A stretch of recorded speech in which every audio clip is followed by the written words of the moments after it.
they hang it on appeal.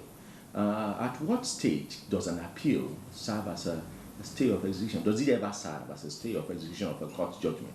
No, the law is that an appeal simpliciter does not serve as a stay of execution. If you appeal, the appeal will be the foundation on which you will now build your application for stay of execution. So there's no stay of execution just in vacuum. It must rest on something. So when you file an appeal, it is based on that appeal that you now bring an application for stay of execution pending appeal. Your reason will be that the status quo ought to be maintained. Another reason may be that you don't want a situation where whatever happens on appeal, whether the appeal is favorable to you or not, it will be meaningless. Or it will be, you will first on the court of appeal, a situation where whatever happens, their judgment will be meaningless. So we have so many cases, like the locus classicus on this issue is Vaswani against Savalak. So, but the law is that the courts do not make a habit of depriving a successful litigant of the fruits of his judgment. So for the court to deprive you of the fruits of your judgment, there must be exceptional circumstances.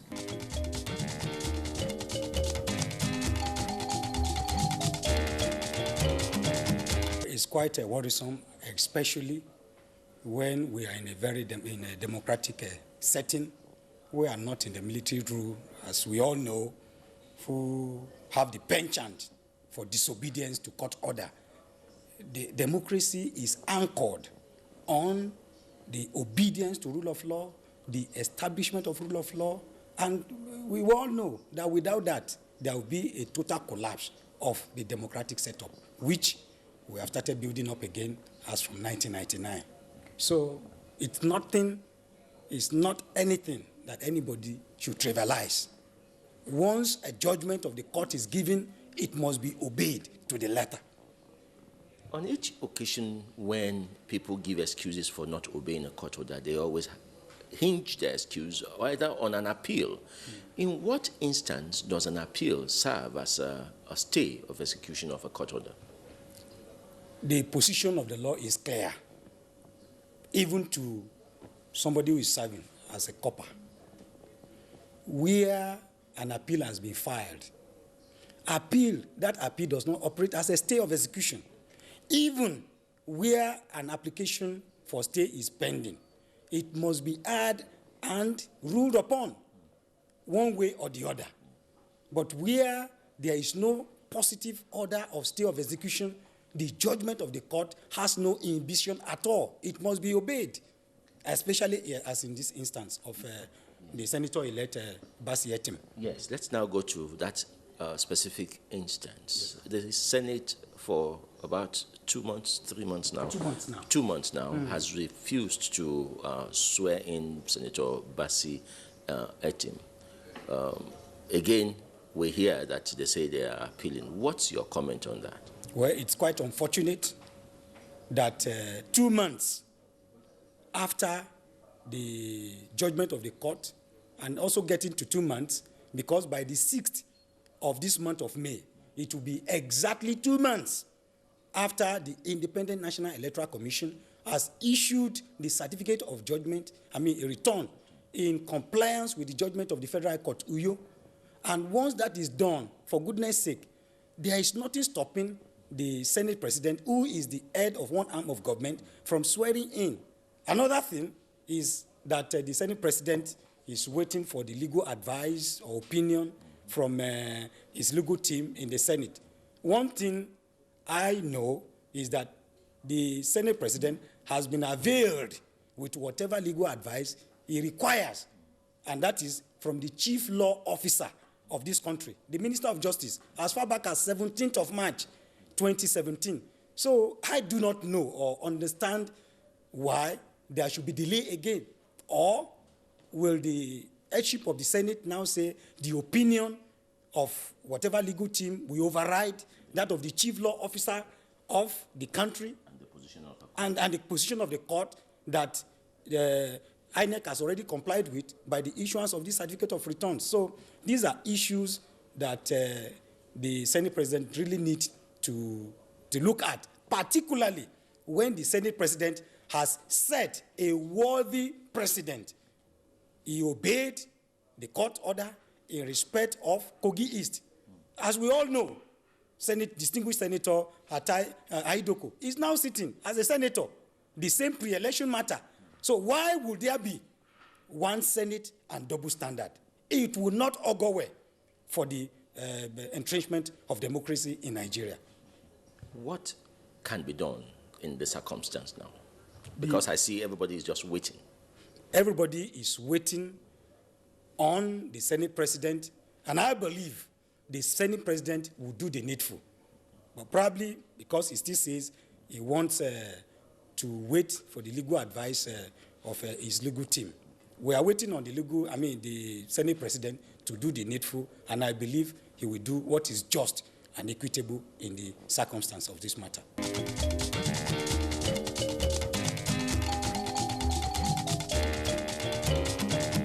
I got the judgment on the 27th of February 2017, and then INEC complied on the 6th and issued me with certificate of returns to be sworn in as a senator of the Federal Republic of Nigeria. I've been coming here to assume work, being sworn in, assume work as a senator of the Federal Republic of Nigeria. Today, I came in the morning hoping that I will be sworn in, but that has not been done. And it is a good time I bring this to the notice and attention of my constituents that I have come and I am yet to be sworn in, and that the swearing in is the business of the leadership of the Senate, which ought to take place by now. And as I speak, somebody is usurping the seat as a senator, whereas a man who has been issued with the certificate of returns, which is valid, is waiting outside. That they should all understand that any moment from now, I believe that justice will be done.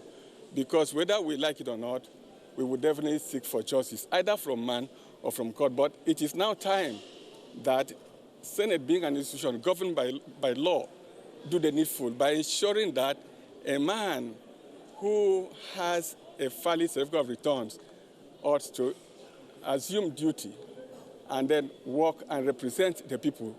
Because as it is now, my people don't have a representation. The seat is vacant and they are craving for someone to represent them. I believe that Senate is guided by the rule of law, and definitely they will do the needful, because it will serve no purpose for someone to disobey the court order. It's even served better for the Senate to show a sample by obeying the court judgment, because legislature make the law. Even if a executive disobey the law, we, the makers of the law, must obey it. Thank you.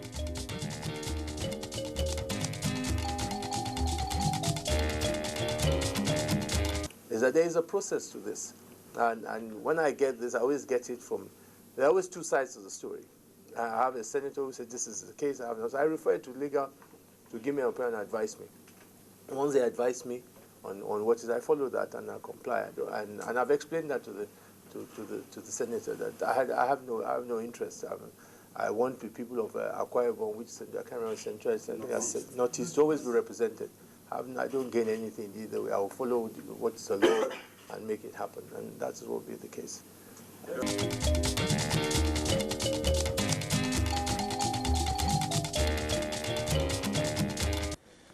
While this may be a battle for one person, it is a litmus test for our polity. It is a circumstance where we look at how the rule of law generally can benefit individuals and the society, and how institutions can help to follow up on the rule of law and ensure that the society takes a general benefit from it.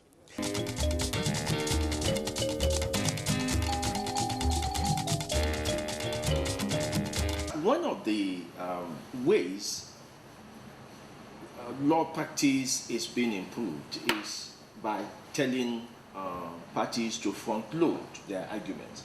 But there are people who have argued that this is killing advocacy in the legal profession. What's your thinking about that? Front loading is advocacy in writing. Maybe if you like, call it advocacy through prose. Advocacy in advance. Your opponent knows what you are coming to say.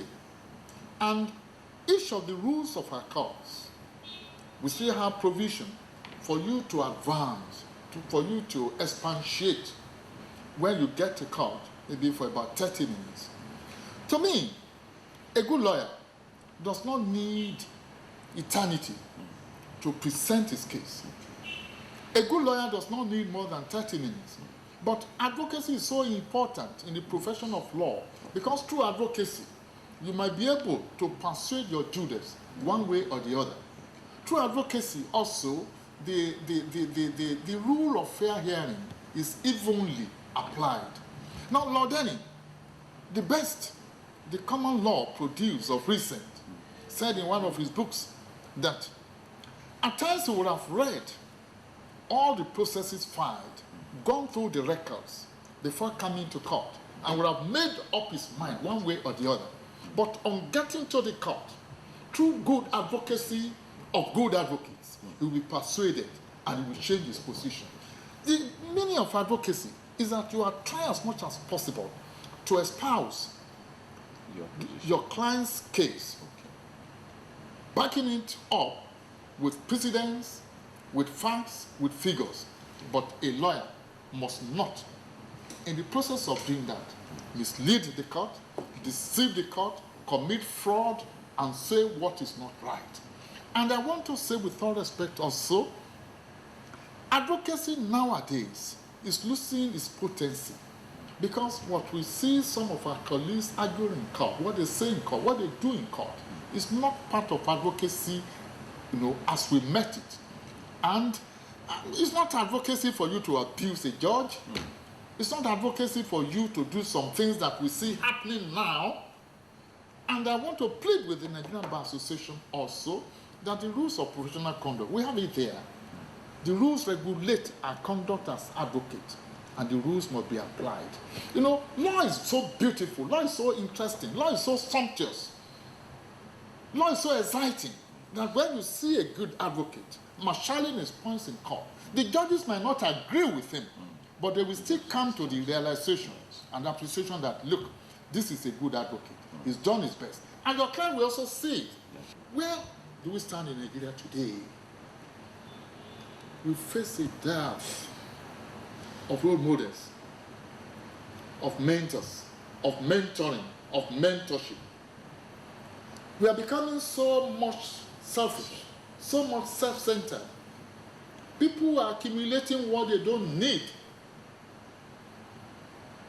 And they don't forget, they have forgotten that whatever you do, whatever any man does, whatever any man does, he will remember for the good.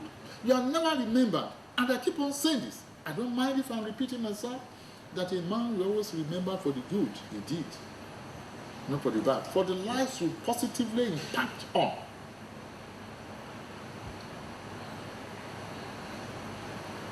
So, whether you are in law, whether you are in the military, whether you are in politics, whether you are in medicine, mentoring is so important. As we begin to round up, let's look at the happenings in the judiciary in Nigeria. What you would wish to suggest to the Chief Justice of Nigeria, looking at the things that have happened of recent, how we, the judiciary, can regain the confidence of Nigeria. The Honorable Chief Justice of Nigeria, is there at a time where people are losing confidence in the judicial, unlike before?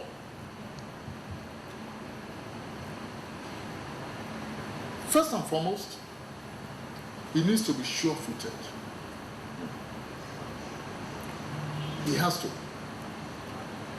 Two, and he has said it, and I want to commend him for that, that the independence of the judiciary shall not be mortgaged. It should not be surrendered. It should not be compromised. That is very important.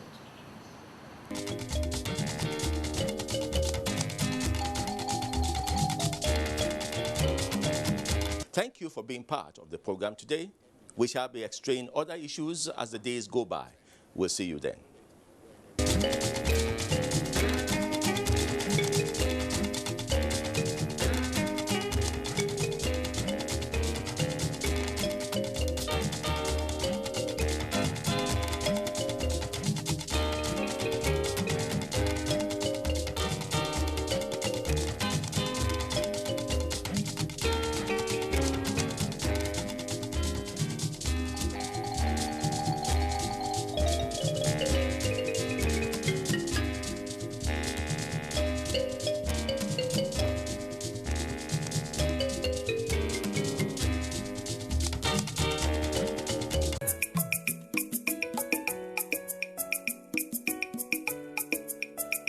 Our programs are getting better and fresher. And it's because we are thinking about you.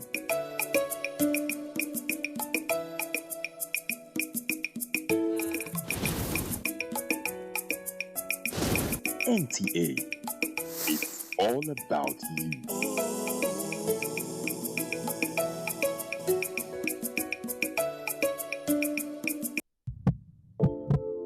Gas pipelines are the arteries for powering electricity. When the artery is burst, then the entire system collapses. Vandalizing gas pipelines is a criminal offense against the Nigerian people. Let us join hands and protect our gas pipelines from the enemies of Nigeria. Report any suspected vandal to the security operatives. Let us stop vandals before they destroy our collective national heritage, so we can have the Nigeria of our dreams, where there will be light at all times. This message is brought to you by the Nigerian Television Authority, NTA.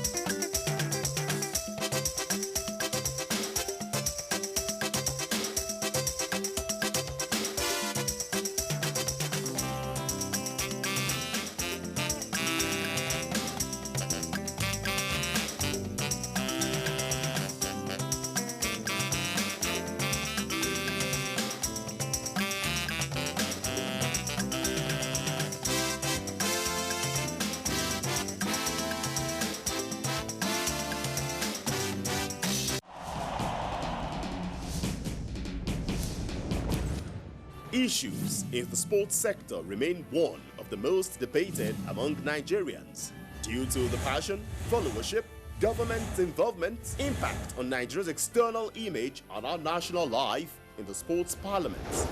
The NTA offers Nigerians deep views on issues with experts in the sports sector, offering in-depth analysis, hindsight, insight and foresight towards elevating Nigerian sports to the zenith on the floor of the sports parliament. The benefits that accrued in school sports, it is the bedrock of any nation. A few Nigerians wanted the status quo to continue. So I don't think we should put all Nigerians and say Nigerians don't follow the trend, because the smart ones, we are following the trend. The National Sports Lottery Fund, shrouded in secrecy. The fact that the Super Eagles played an NTA, not only NTA, no Nigerian broadcaster, in fact, no broadcaster anywhere in the world from our records was able to bring that match. It's a matter of concern. Issa Hayatu was president.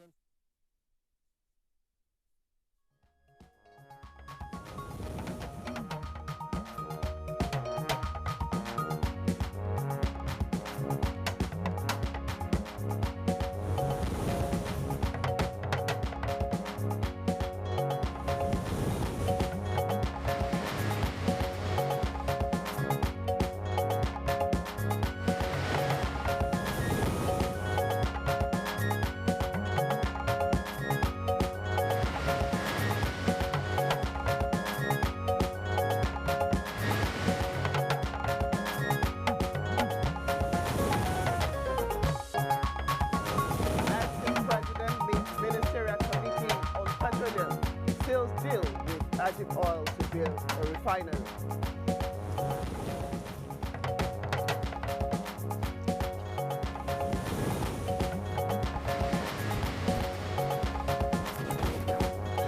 Joint Committee on 2017 Appropriation Bill lays report before Senate.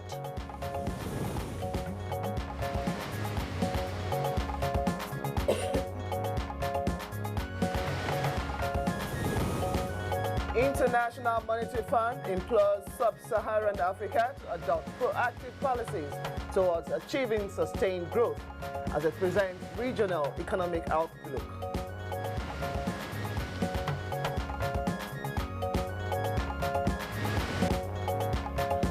And on Good Morning Nigeria today, we focus on seeking solutions to persistent farmers and herdsmen clashes.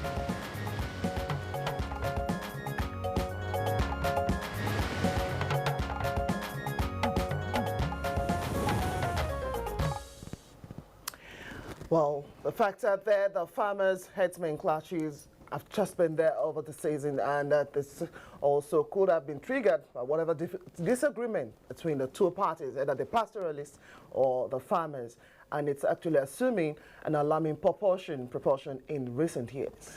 You're quite right, Blessing. Now, the conflicts that we have seen between farmers and herdsmen affect a number of states throughout different parts of the country. And these states, of course, include Benue, which is probably the worst hit, Zamfara, Kano, Niger, Delta, Enugu, Plateau, Kaduna, Nasarawa, Katsina, Kwara, and a host of others, including, of course, Edo State. You're quite right, Kingsley. Well, people get killed every year as a result of these clashes. Many others rendered homeless and properties, what's their value, destroyed. All right, now, just a couple of days ago, there was a fresh attack that was reported, and of course, the incident claimed 15 lives in 3 communities of local government area of Benue. A report by global humanitarian group known as Mercy Corps under the DFID said the endless conflicts between farmers and herdsmen, especially in the north central, is costing Nigeria at least $14 billion in potential revenues annually. There's no question about it that the recurrent clashes have become a major source of concern, not only for key political actors, but also for the security agencies. Hence, there is the convocation of a National Security Summit on farmers and herdsmen. Now, the summit, which is to last for 2 days, is to provide a platform for relevant players to engage in open discourse with a view to come up with workable solutions to these security threats in the country. So, what are the likely options or the solutions that will be discussed at the proposed summit or the forthcoming summit, and what guarantees are there that the conclusions of the summit will obviously have faithful implementation? Will community policing be of any use in this regard?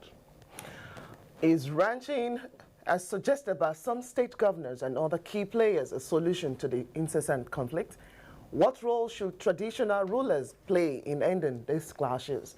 Well, this is some of the talking points we'll be looking at on Good Morning Nigeria today as we examine farmers-herdsmen conflicts in Nigeria. Thank you for joining us. My name is Blessing Abu. Welcome to Good Morning Nigeria.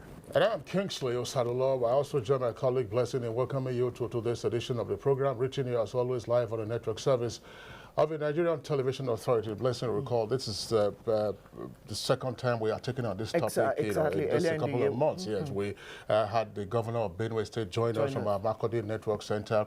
We also had experts in the studio here. We had the police commissioner, that's right, and the DIG. But of course, we find that these clashes continue to recur in Delta and several other states that we have mentioned. So it's a very critical issue. Some experts have indicated that it might have an impact on the nation's food security program. So watch out later on in the course of the program where we take on our conversation segment on how to find lasting solutions to the persistent clashes between farmers and herdsmen. Of course, in the course of our program, and this one's will be coming a bit earlier, we'll have our newspaper review and business. And later on, we'll take on sports, foreign, and entertainment. And probably if we have the weather outlook, we also oblige you with that. Let's go over now to our newsroom, and our newscaster this morning is Lydia Bassi. Hi, Lydia. Hello, Kingsley. Good morning. Good to see you. Good to see you too.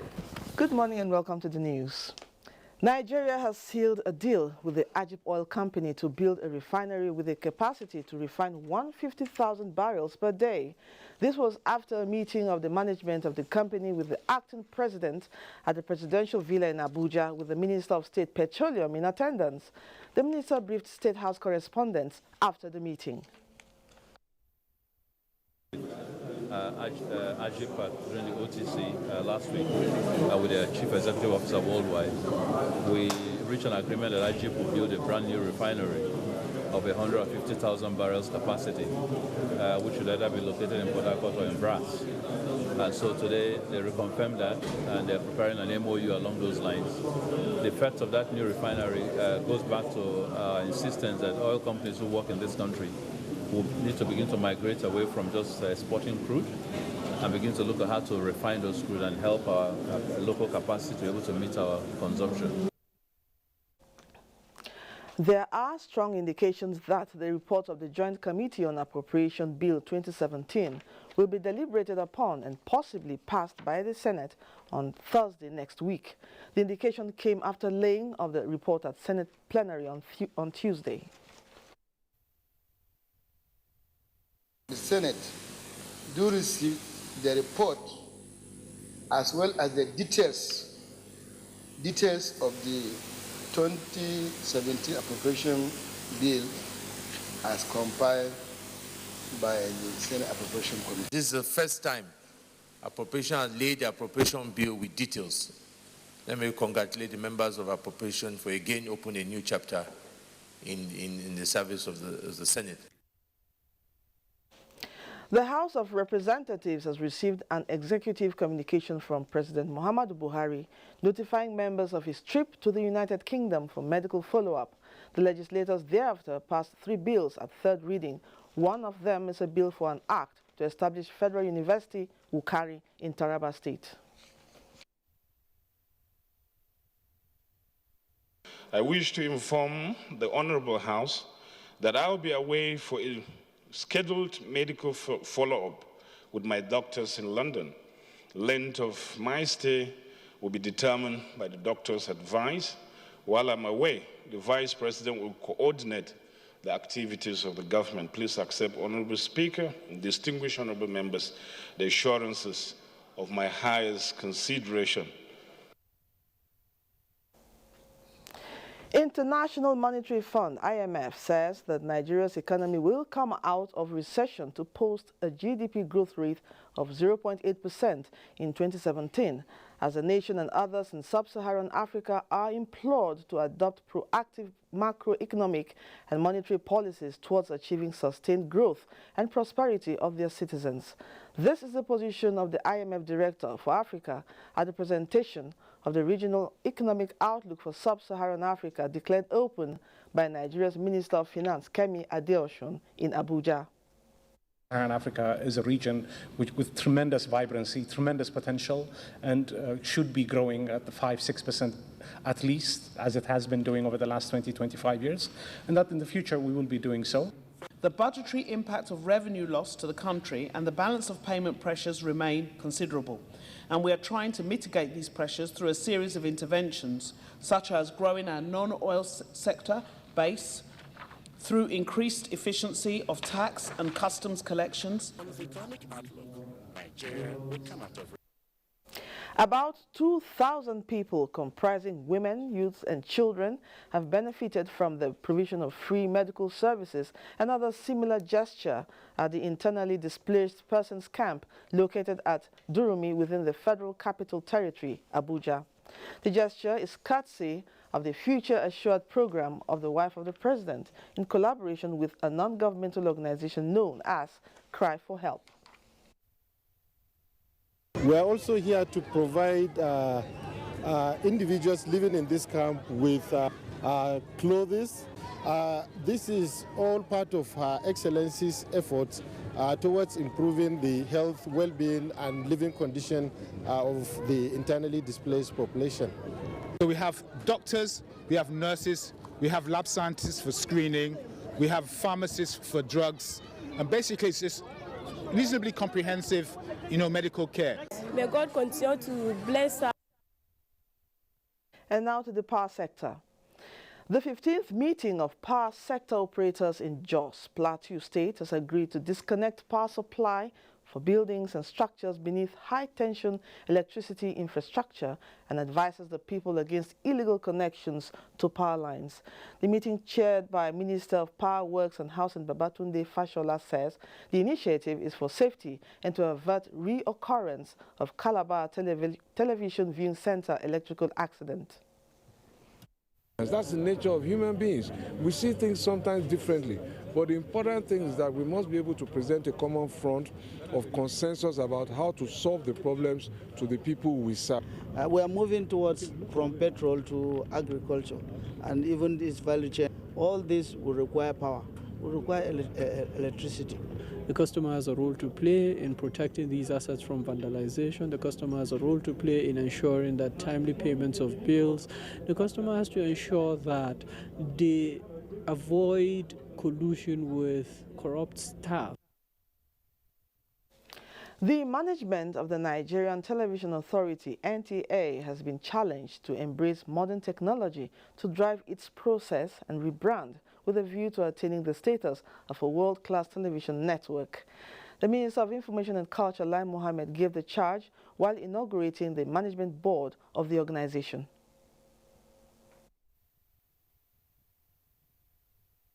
No other television station in Nigeria is charged with the same social responsibility of public interest broadcasting.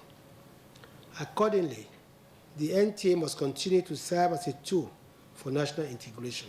There is a clear challenge in front of us to take NTA to new heights, to re-establish our social contract with our own viewers and audience, to lead the way in keeping the nation informed and educated, and all the while stepping boldly into the new future of digital broadcasting that is already threatening to leave us behind.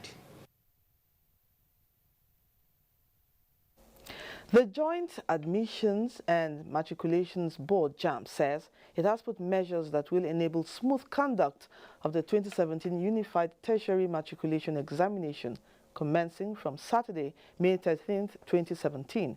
JAMB Registrar Professor Ishak Oloyede informed newsmen in Abuja that 321 visually impaired candidates are among the more than 1 million candidates that registered for the exams. Our main aim is to achieve a credible, reliable, and valid examination system that will serve the purpose of placing the right candidates in the right discipline in the right institutions of choice.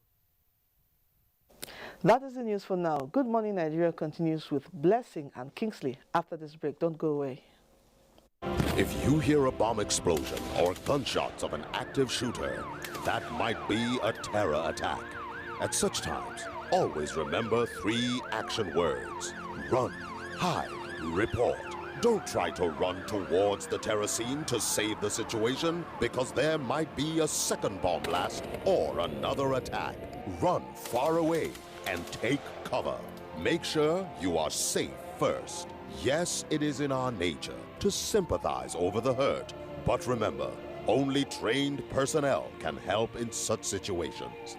When in a secured environment, promptly call relevant authorities and help will come. For anonymous reporting, call 09630-3250-5 or 0813-2222-106. If you see something, say something. Nigeria unite against terrorism. This message is brought to you by the Federal Ministry of Information and Culture. Hey, great news!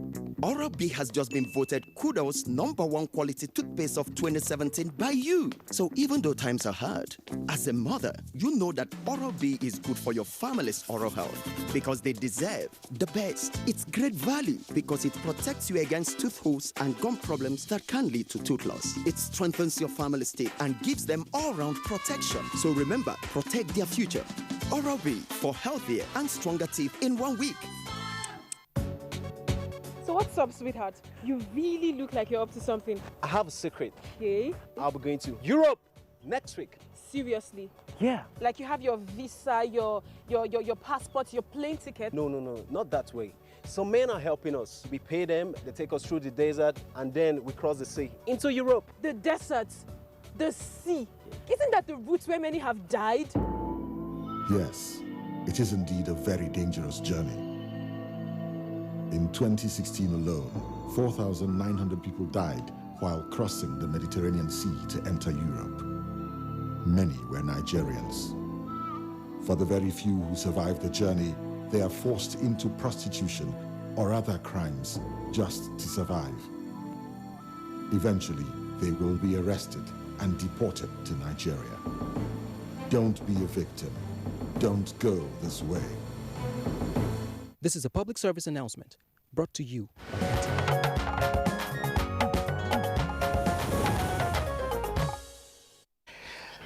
Watching Good Morning Nigeria. Time now for business report for today. Government in Africa taxed on entrenching favorable business climate, and the federal government threatens to close land borders over rice smuggling. Details with Leah Katung Babatunde.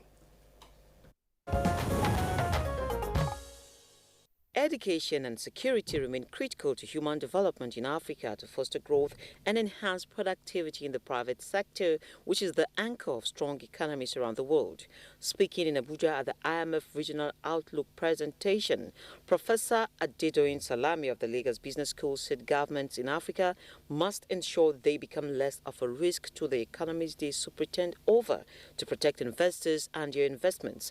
This, he said, became imperative to not only tackle the problem of inflation in Africa, but unemployment and underemployment as well, identifying strong institutions as a bedrock for building strong economies. There are three things that strike me as far as what has driven growth successfully in Africa are concerned. First, global economic conditions, which is where terms of trade, commodity prices are important. Second, macroeconomic stability. Third, institutions. And for Africa, climatic conditions are also very important, especially with the challenges that drought and famine potentially could pose to this continent over the next 2 to 3 years. He said there is a strong need to mobilize resources and understand where private capital can thrive. The federal government has raised concerns over the activities of rice smugglers that have been threatening the production initiative of government.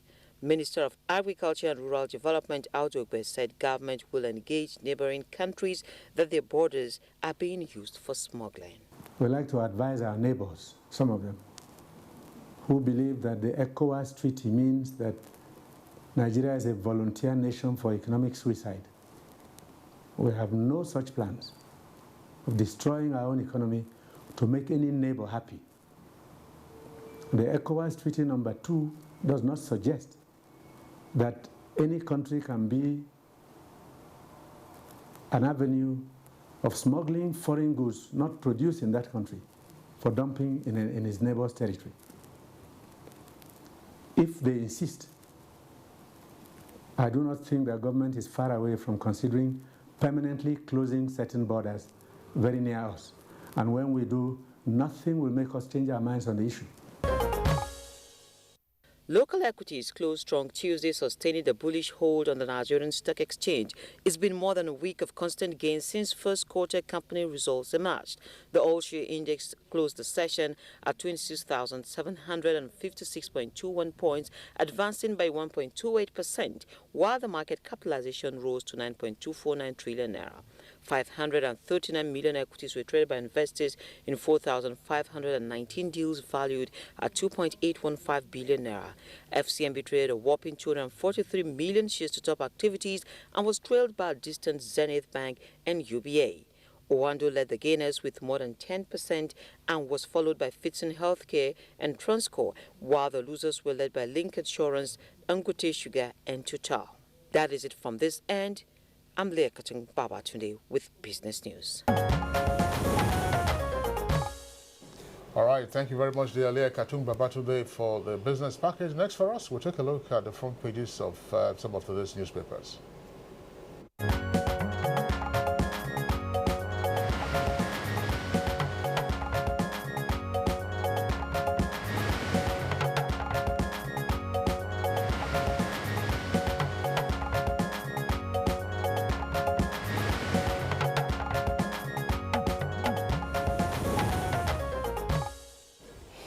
Join us again today to take a look at stories trending in today's dailies. It's our newspaper reviewer, Bayo Atebe. Good morning to you, Bayo. Morning, Blessing. Good morning, Kingsley. Good morning, Nigeria. I'd like to have you join us. Let's take a look at the front pages of the papers. First, we look at the Nigerian pilot. The Nigerian pilot has as his lead story, Senate averts constitutional crisis. With two riders, declares Oshibajo acting president and says coordinating Nigeria's affairs strange. Details of that story can be found on page 5 of the paper. And then you have a photograph there also on the front page of the Nigerian pilot. The photograph says one of the banners, stop blackmail against National Assembly. And that's a coalition of civil society groups protesting the incessant media blackmail and sponsored rallies by detractors against Senate President and Senator Andy Uba and other members of the National Assembly. That took place yesterday. Now, above the lead story and just below the nameplate of the Nigerian pilot, Rivers rerun, that's the kicker. IGP probe panel illegal, and that's attributed to the court decision. Details of that story on page 2. IGP, of course, stands for Inspector General of Police. And then you have another story there, $1.2 billion loans, Etisalat and creditor bank stocks deadlocked. Details of the story can be found inside. Now, below the photograph on the front page of the Nigerian pilot, we have other headlines. Fierce subsidy fraud allegation. DSS presents video evidence against Lawan and Otedola. Details of that story can be found on page 2.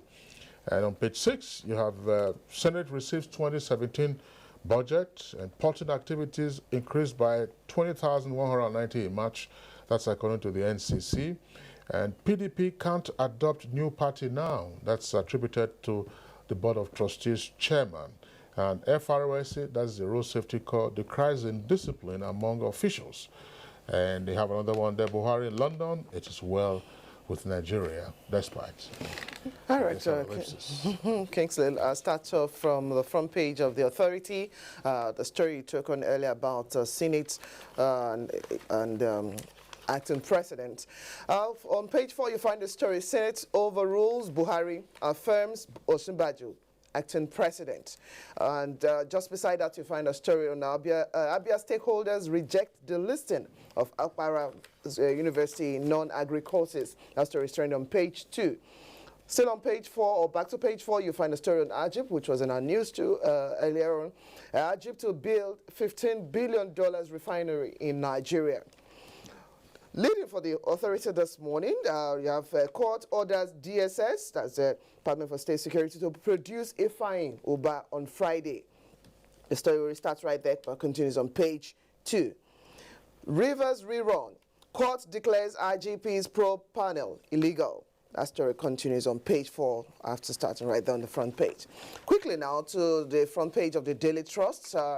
The National Assembly is the story found just below the nameplate. National Assembly raises 2017 budget by 143 billion naira.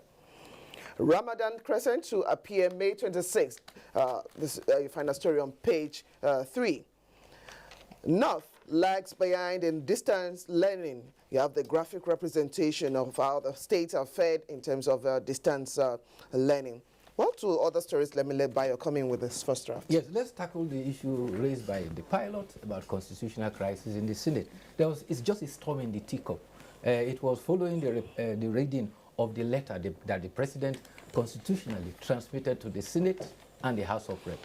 However, in the letter, it had indicated that the activities of government would be coordinated by the Vice President, and that was what raised an objection by a senator.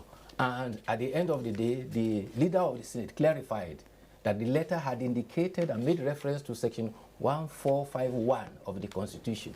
And it is there implied that the moment the president transmits a letter to the National Assembly, that is the Senate and House of Rep, that he is not available either on vacation or not able to continue with his job, the vice president automatically becomes acting president. And in fact, somebody who was concerned had tweeted on the internet and was asking the vice president in the tweet, did the president refuse to hand over to you?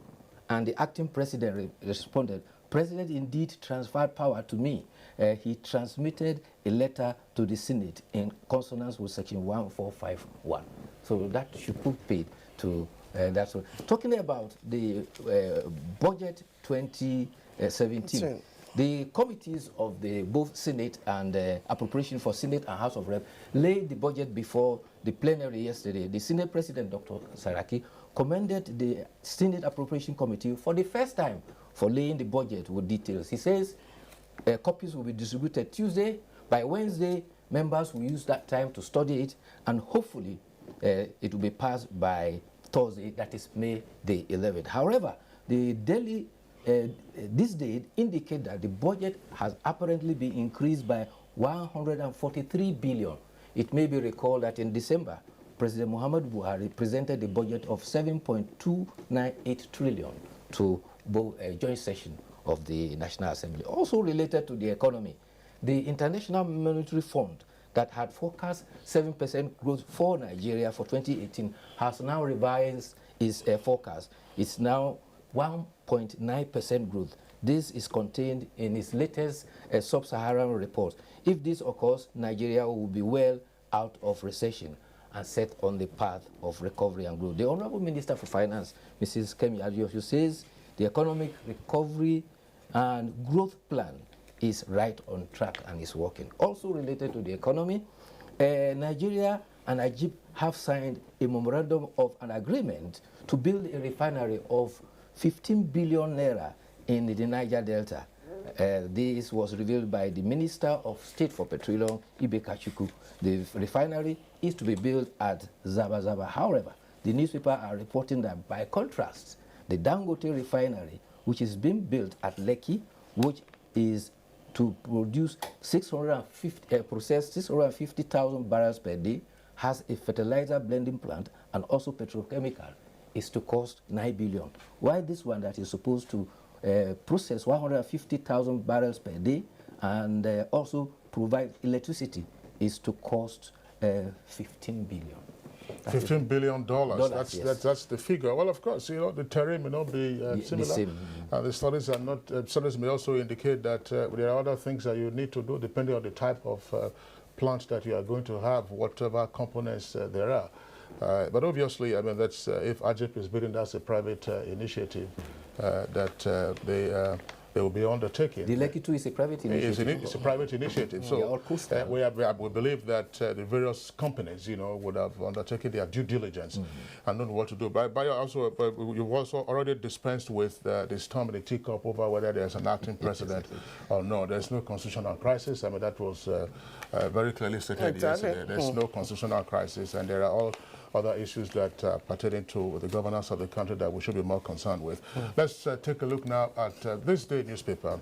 This Day newspaper has on its front page a number of the stories that we have already read, but there are a couple of others that are not probably there on the front pages of others. Very quickly, above the nameplate, you have the story on the Egypt deal, the federal government Egypt deal for a refinery. And then court clears Oronsaye of corruption charges. That's on page 12.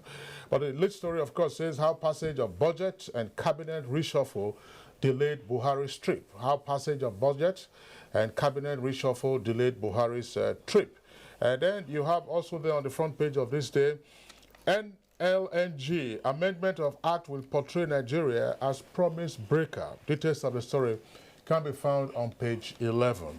Now, there's a photograph on the front page of This Day there. It says with a caption, copycat, Damien Hirst in Nigerian hot soup. And the caption goes further to say, if you take a look at the photograph, that's the terracotta. There says, original of the Ife terracotta sculpture which was about circa 12th to 14th century. On the left, and the copyright displayed by multi-millionaire British artist Damien Hirst at his Venice show, Treasures from the Wreck of the Unbelievable at Palazzo Grassi, without attribution to Ife or Nigeria, where the original was sculpted at least 9 centuries ago. Details of the story, of course, can be found on page 9. Intellectual property. Well, that's right. That's right. That's one issue I recall many years ago. Yes. The very important museums around the world, they had a conference, and then one of their resolutions was that the artifacts which they had in their custody should not be returned to the original places from where they were, of course, either stolen or otherwise removed, as happened in the case of Benin. We had that in 1897 when the British came, to raid the palace and then remove the key. All right, Kingsley. I'm sure someone is up to their job there. Let's see what is to be done with that. Bayo Atebi, is the much we can do today. I'm sure tomorrow we'll get to do that again. Thank you for having me. All right. This is good. Okay. Yeah, well, that's no problem. It's Good Morning Nigeria. We'll take a short break now. When we return, we'll do our topic for conversation this morning.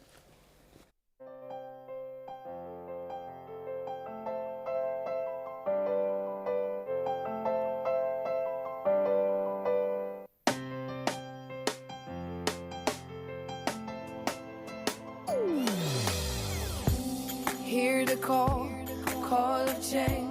Stand up, Nigeria. Change is here and it's going to stay. Change begins with you. Oh yeah, make we go. Go to so let the change begin from within. Look at you, Ogerola. Change begins with you and me. Change begins with me. Change begins with me.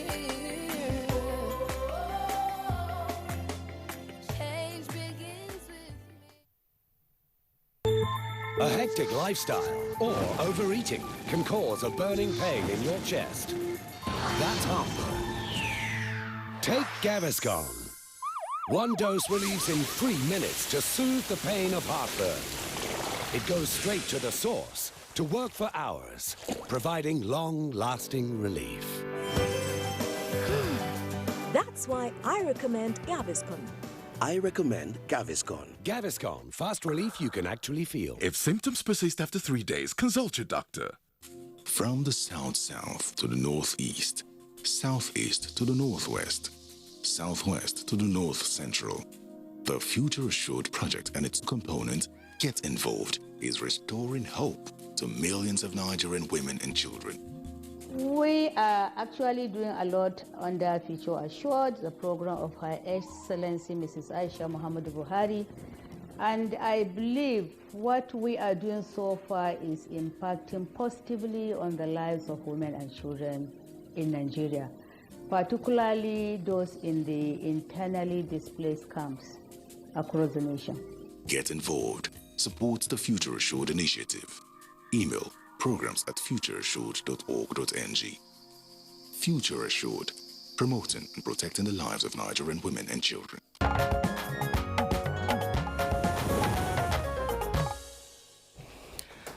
Watching Good Morning Nigeria.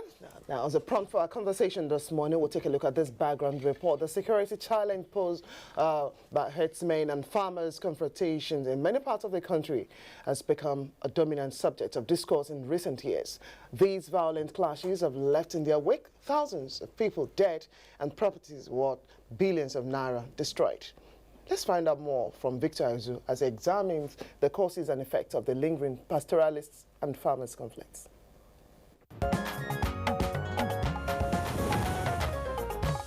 It was another sad Sunday in 3 communities in Logo local government area of Benue State following attacks by alleged herdsmen, leaving about 15 people dead. Wave of such attacks has bedeviled many parts of the country in recent years, making the authorities to take stringent measures to stem the tide. About 4,000 persons are reported to have been killed during waves of attacks by alleged herdsmen in the last 4 years in Agatu local government area in the same Benue state. There have also been cases of deadly clashes between farmers and cattle rearers in Abia State, leading to loss of lives. The case is not different in Enugu State, where many communities have been reported to have had similar experiences with the alleged herdsmen. These pastoral conflicts go beyond the north, central, and southeast zones of the country, as there is hardly any geopolitical zone that has not experienced it.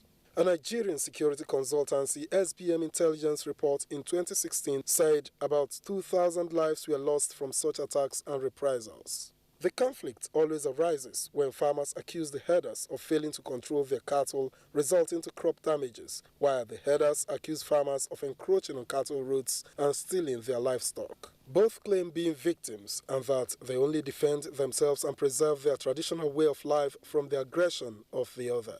Some observers fear that unless the issues are addressed, the clashes could become more fatal. It is to address these that the National Grazing Reserve Establishment Bill 2016 to provide for the establishment of the National Grazing Reserves Commission, which shall have power to, among other things, establish at least one cattle reserve in each state of the Federation, was proposed at the Senate. However, many have kicked against the proposed bill to create grazing zones across the country, arguing that the bill is against the Land Use Act and overriding public interest. What is responsible for the continuous clashes between the farmers and herders? How can the issue be addressed? Who should do what to ensure harmonious coexistence between these two groups that have important roles in the attainment of food security? These are some of the questions guests on Good Morning Nigeria will be aiming to provide solutions to shortly.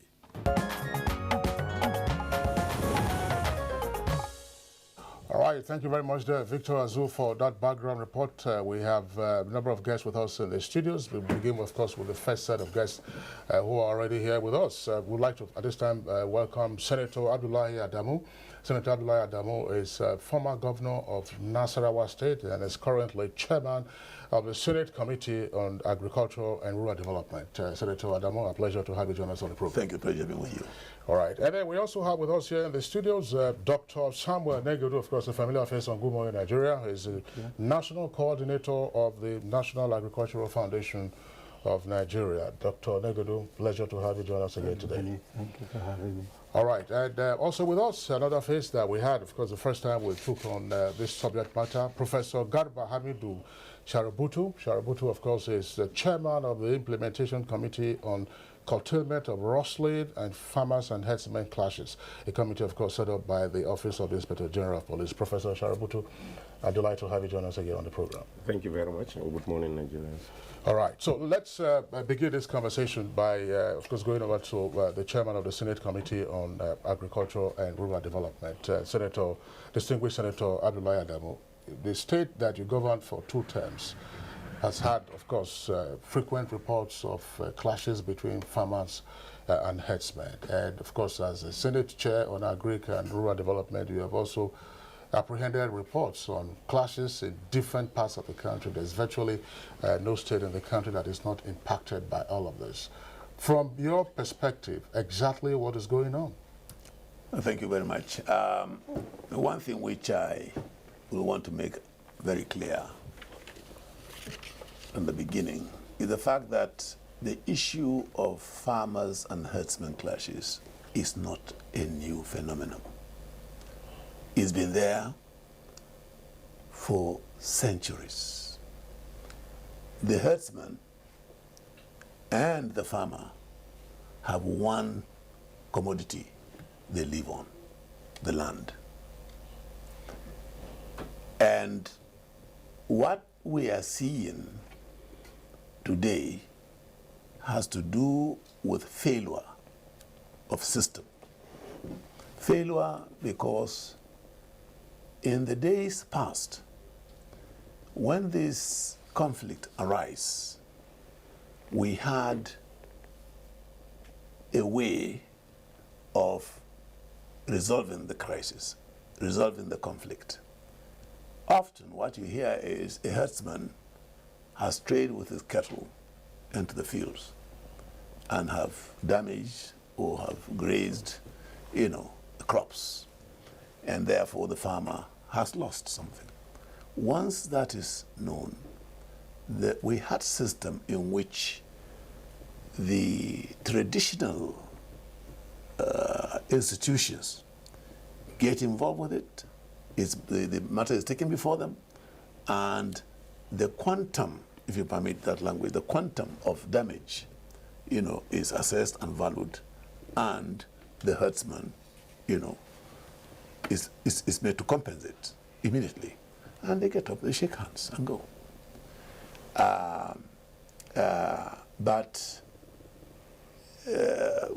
When I was governor of Nassau State, we did have a bit of it. And we used our institutions to resolve the problem. We never, ever had conflicts as a result of farmer-herdsmen crisis, where lives were lost when I was governor for 8 years. What we see today is the fact that the systems that we used to be handy for resolving these problems are no longer there. If they're there, they're no longer effective. What kind of system? The traditional institution, for instance, anywhere you go in this part of the north, this part of the country, and even in the southern part, you had traditional institutions from the top, from the chair or the traditional council of a local government or whatever, right down to the ward. You had a leadership, a traditional leadership, and that appreciated the root cause of this kind of conflicts, and trained, so to say, to see how best to bring about resolution each time such conflict arose. Now, the function which they used to have is now being taken away from them completely. And every Tom, Dick, and Harry knows now that no traditional ruler, no matter his position, can really, on the face of the law and the Constitution, get involved with the resolution of this kind of conflict. You can call anybody and say, no, you're not a court, I'm not going to come, and nothing happens. But that was not the case. They had some influence, and I admit that there are pros and cons for every institution that's demanded by human beings.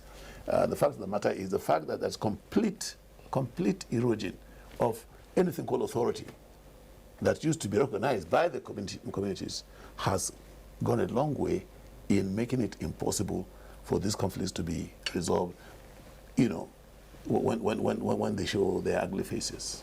All right, thank you very much, Senator Adamu. Let's quickly bring in Professor Garba Sharbutu here. The last time we actually had on this topic, you were on the program with us, and there were areas that you raised. But Senator Adamu just raised some other aspects of leadership over time.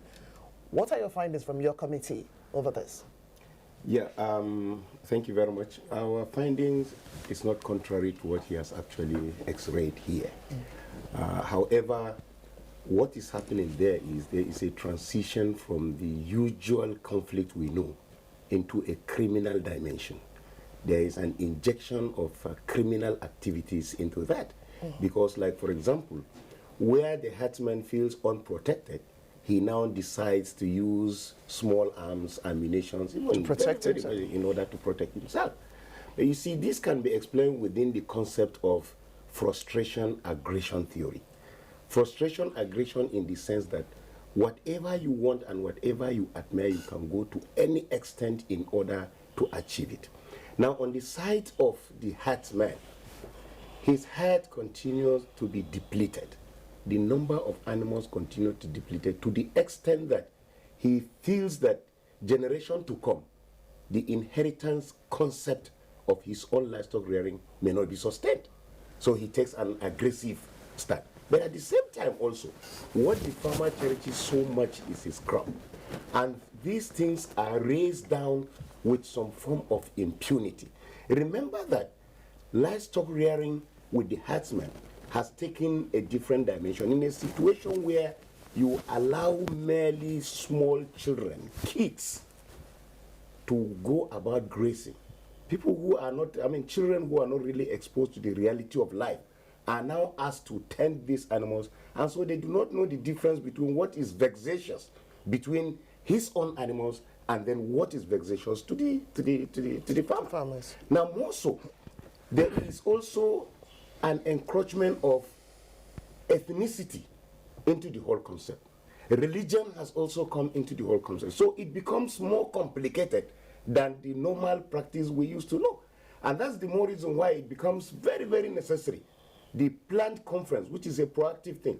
You remember that previously, we have always been reactive to some of these issues. But I think the conference that is coming up, organized by the police and the leadership newspaper, including the traditional ruler, becomes very, very handy, so that each, stakeholder will now be brought to bear. Remember that most of our agricultural policies, when they are passed, just like His Excellency said, does not actually witness the contribution of traditional rulers. There are more than 22 policies from 1975 to date. You can count 92 policies in terms of agriculture, but never at one time as a traditional institution, or maybe even the police, because we are looking at things from a very, very narrow perspective. So today, we are thinking that by the time you decide to look at livestock rearing as in a prospective dimension, then we'll be able to solve some of these problems. Well, I would like you to speak again to the question of the prospective dimension of livestock rearing, because it was a point that you tried to articulate the last time we had you on the program. Look, distinguished Senator Adamu talks about centuries-old conflict and so on and so forth, that land being a factor in it, but we're in the 21st century. Are we going to remain hooked on the traditional practices that we have seen the pastoralists undertake? That's one leg. Second point, for purposes of a clarification, we keep hearing of herdsmen. Are there herdswomen or herds-children?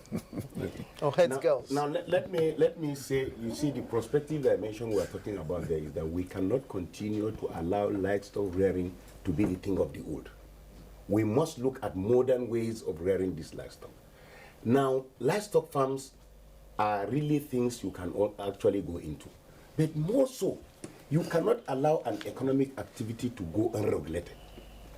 Like, for example, our committee is sitting down to say, look, can we look at the age at which people can even be allowed to rear these animals, rather than allowing small children, if really small children are the problem? Can we allow rearing as a 24-hour activity? Or we can curtail it, because some of this criminality actually takes place in the night. Can we allow it as a 24-hour activity? These are some of the recommendations we're trying to bring in order to modify livestock rearing. But however, you see, once an institution comes up, like a governor will come up and begin to say that, I don't want livestock. Now, you begin to wonder, why will a certain economic activity be frustrated or be stopped?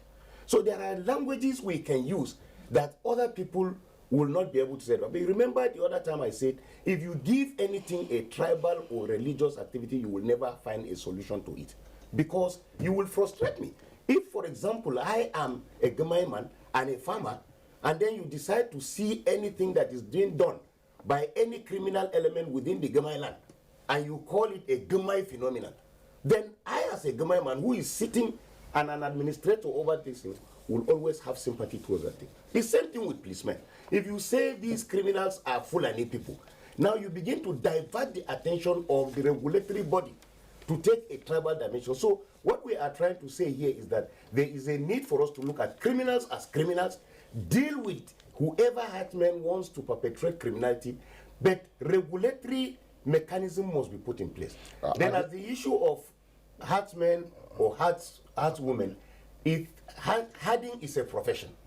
And as all other professions, all are identified as men, either from the biblical or the Quranic perspective. It's a male's world. All right, Dr. Samuel Ndegedu, first National Coordinator, Agricultural Foundation of Nigeria.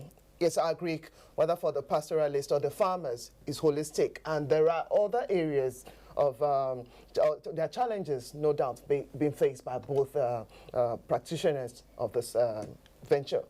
What are those things that readily come to mind or come to the foundation for us to begin to take a look at beyond what the aspect of criminal activities from some of the perpetrators, as well as other ecological problems? Let's find out more.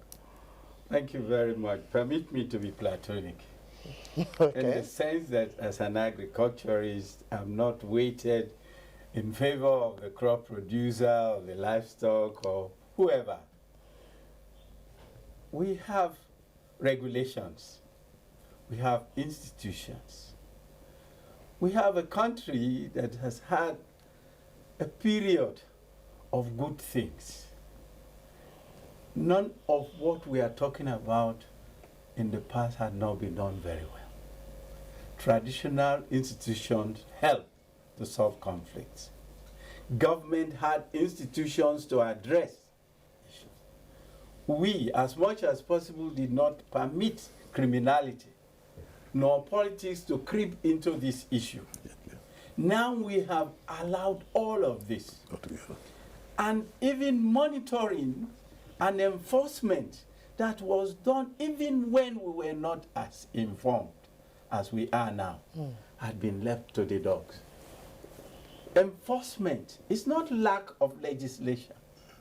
Enforcement is the bane of issues in Nigeria. What do I do if I am faced with this conflict? And we have had it. We have the will, but the way to get about it had been an issue.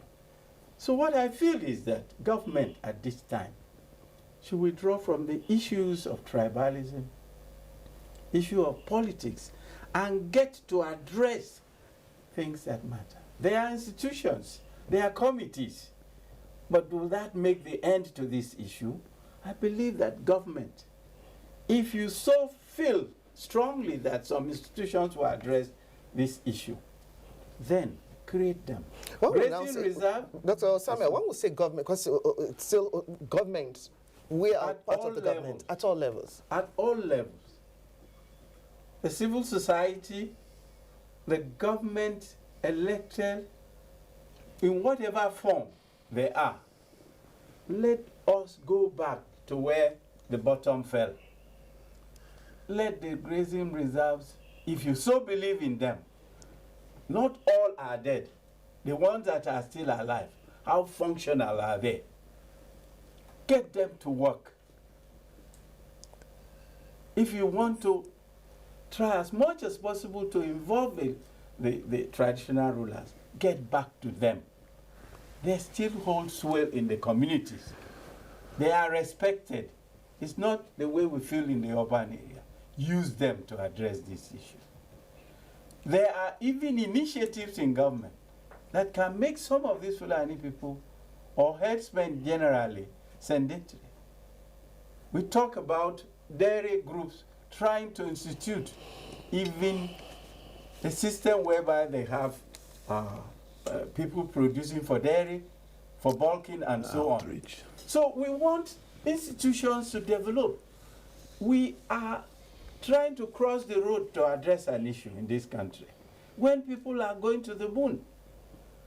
And I believe that we can solve our problem. It's a Nigerian problem, and we can develop a Nigerian solution. All right, Dr. Negado, thank you very much. We'll come back to you.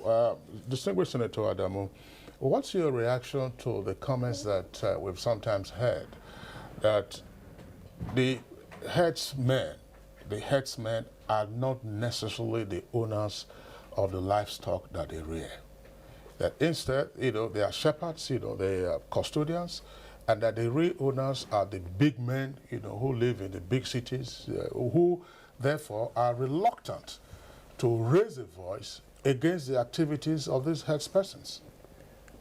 Well, before getting into that, if you permit, talking about failure of systems, institutional failures, where the enforcer of policies is government. Taking us a little back or backwards, in this country, you have what we call roots, established roots, established, grazing reserves, as pointed by Dr. Negado. These gazettes are there. They have not been repealed. But because of failure of system of enforcement, the herdsmen whose roots have now been occupied, because somebody who is in control of land usage has not ensured that they preserve the gazetted route for the herdsmen. No, the government reserved, forests be maintained. A few of them do exist. I'll go and find the state in which they are. Now, the herdsman is a Nigerian. The herdsman has a constitutional protection just as much as the farmer has. And if the route he takes to pursue his economic pursuits, economic interests are blocked, and the institutions do not protect him, the farmer whose land is abused because of the movement of the herdsman, continues to feel aggrieved. Somebody who is in charge must have failed to allow this situation to happen. And like I said before, the intention of that statement was not that, oh, we're now in the 21st century, and this was happening in the 20th century or 19th century, and therefore we should just wave it off simply with the wave of the hand. It doesn't work. It doesn't work. That's why the institutions must be made to function. They must be able to function. Now back to your the question again, please. The question is, there are allegations of the connivance of the real owners of the livestock. Okay, yes. Let me start by myself. I'm a farmer. I'm a farmer and have a dairy farm. My cattle do not go outside my farm. I have nobody who raises or who goes to graze with my cattle anywhere but within the confines of my farm. But how many Nigerians can do this? How many people who are involved with cattle rearing as a calling for the economic activity can do this? All right? It is an overstatement, I say so with every sense of responsibility, that the cattle owners there in the urban areas and that the little boys that graze their cattle, are only shadows, but the real owners are somewhere else, and as a result of that, they do not want to face the reality of the conflict that we have, and therefore take measures to solve them. That is a very, very misinformed position. I do know that more than 90% of real cattle owners in Nigeria are not in the urban areas. I know that as a fact. If anybody has any contrary statistics, let him bring him out. All right, distinguished Senator, Dr. Negado, let's bring you back into the conversation.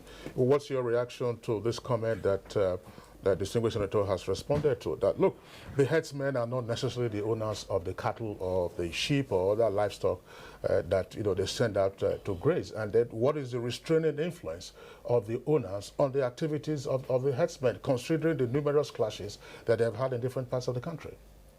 Thank you. Within the limits of the statistics we have in Nigeria, more than 95% of livestock are in the rural environment. In the peri-urban communities, this may hold sway because you have a few cattle. What is that population? It's not even 0.001% of what we have that is significant in the conflict areas. So I don't believe that is the issue.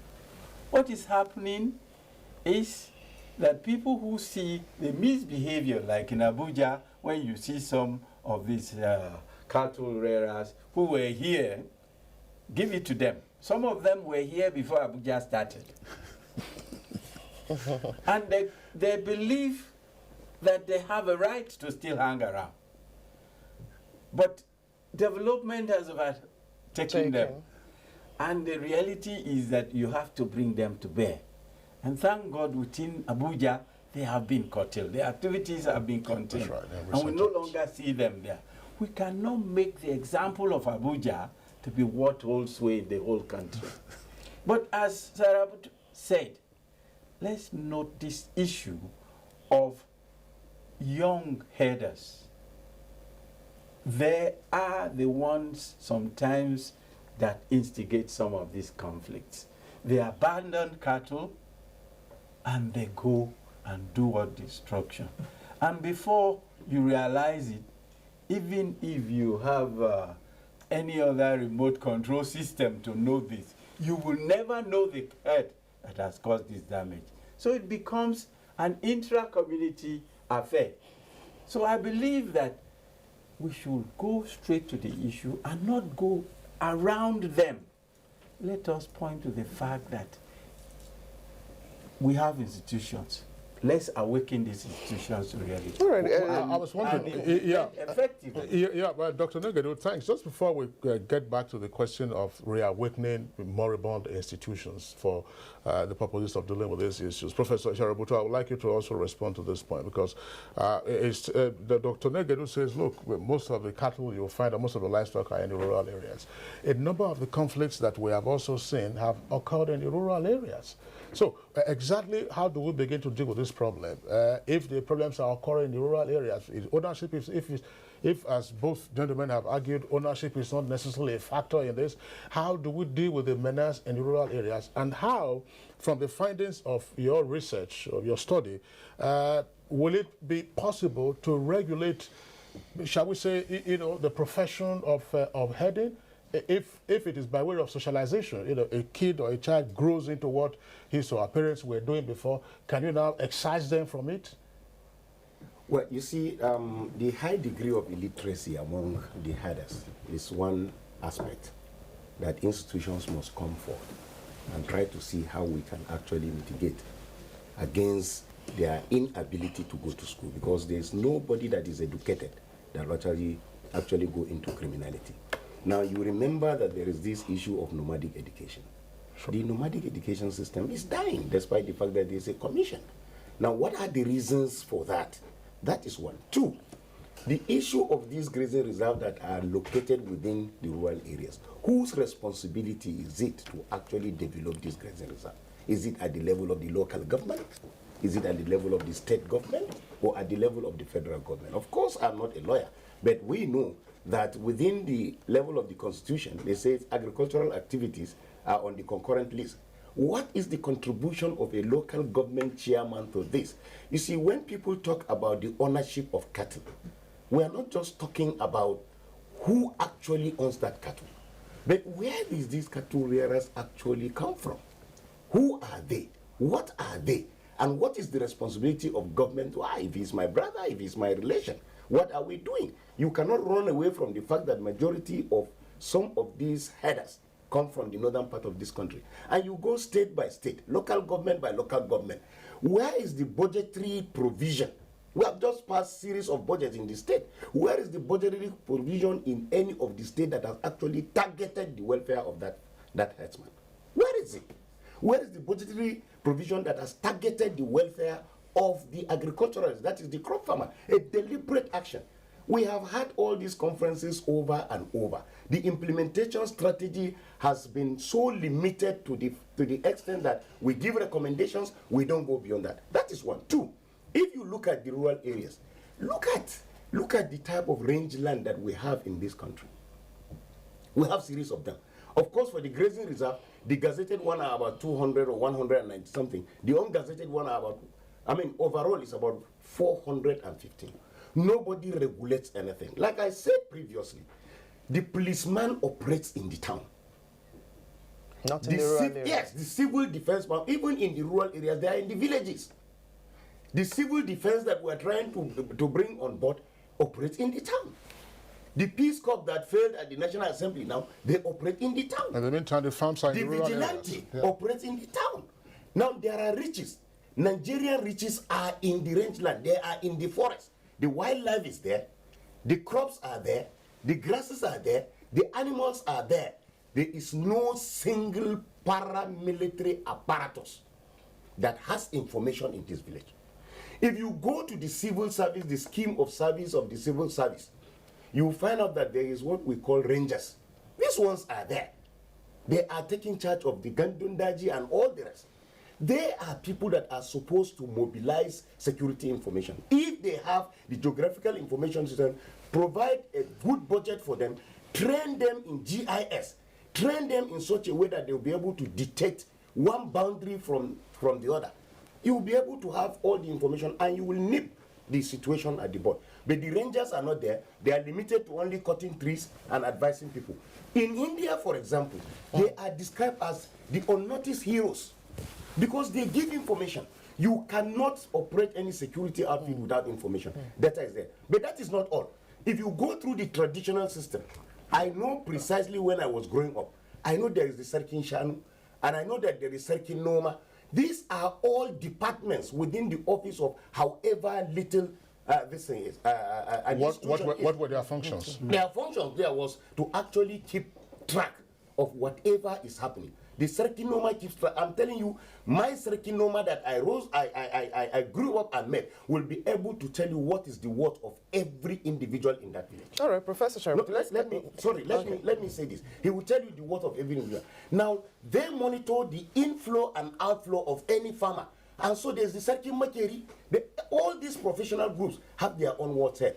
Unfortunately, most of the people are not even in existence now. So there is a need for government to strengthen the rangers. If you strengthen rangers, I can tell you that you will be able to curtail most of these problems because information will get to them. I cited an example. How can Boko Haram remain in Sambisa for 10 years without anybody detecting it? If there were rangers, they will report this. And then the police will swing into action. All right, Professor Sharpis, thank you very much. You just raised aspects of education, proper education. Yes, Senator Adamu. Now, you pointed out issue of the kind of dairy farm that you operate just because you wanted technology to actually look into to get more. What other things do you think we could do to help both the pastoralists as well as the farmers in the area of using technology as it's been used in the other parts of the world to actually help in this area? As a legislator that I am today, my primary preoccupation is within what framework of the law of the land is this issue founded? And where is the failure? How can we get over it? The herdsman, like I said a while ago, and the farmer are both of them are Nigerian citizens. And both of them are supposed to be governed by the laws and the Constitution and the laws of the land. If you take the average Nigerian citizen in Abuja or in Enugu or in Lagos or Kano and make reference to his calling, the trade that he or she is involved with, you'll find that there are certain conditions that make that business to flourish. In present-day parlance, you call infrastructure for any kind of calling to survive. If you take the problem we're talking about, we're discussing, what infrastructure is there for the calling of the herdsman to be protected or to be achieved? He is a citizen. He has a right to legitimate calling. If there are no stalls in Abuja, if the roads in Abuja are bad, government is called upon and it's an issue and it's addressed. Excuse me. I'm sorry, we don't have enough time. Just hold on. I wanted to take this along with your explanation. The question is still for you. Professor Sharabutu has already talked about some of the key things that we need to do. For instance, he says, look, states have already announced their budgets. I mean, this is the 5th month of the 2017 appropriation for a number of states. What have we found at the level of the subnational governments with regard to catering to the interests of either pastoralists or other farmers, crop farmers? What have we also done with regard to nomadic education? And for agriculture, rangers, what happened to rangers? You were a governor, so what happened to rangers? I know I come from the rainforest belt, and I recall that as a kid growing up, you had forest guards. These were part of the rangers who protected the reserves. They are virtually gone. Please take this along with it. The point I'm making here is, one, you have to have the infrastructure for every economic calling to function properly. The infrastructure for herdsmen has collapsed completely. All right. Okay, has collapsed completely. The issue of education, yes, relevant. Yes. But the fact of the matter is, the schools that were set up, go find, do a survey. How many of the so-called nomadic schools are still there? And if they are there, what state are they in? All right? The issue of young men now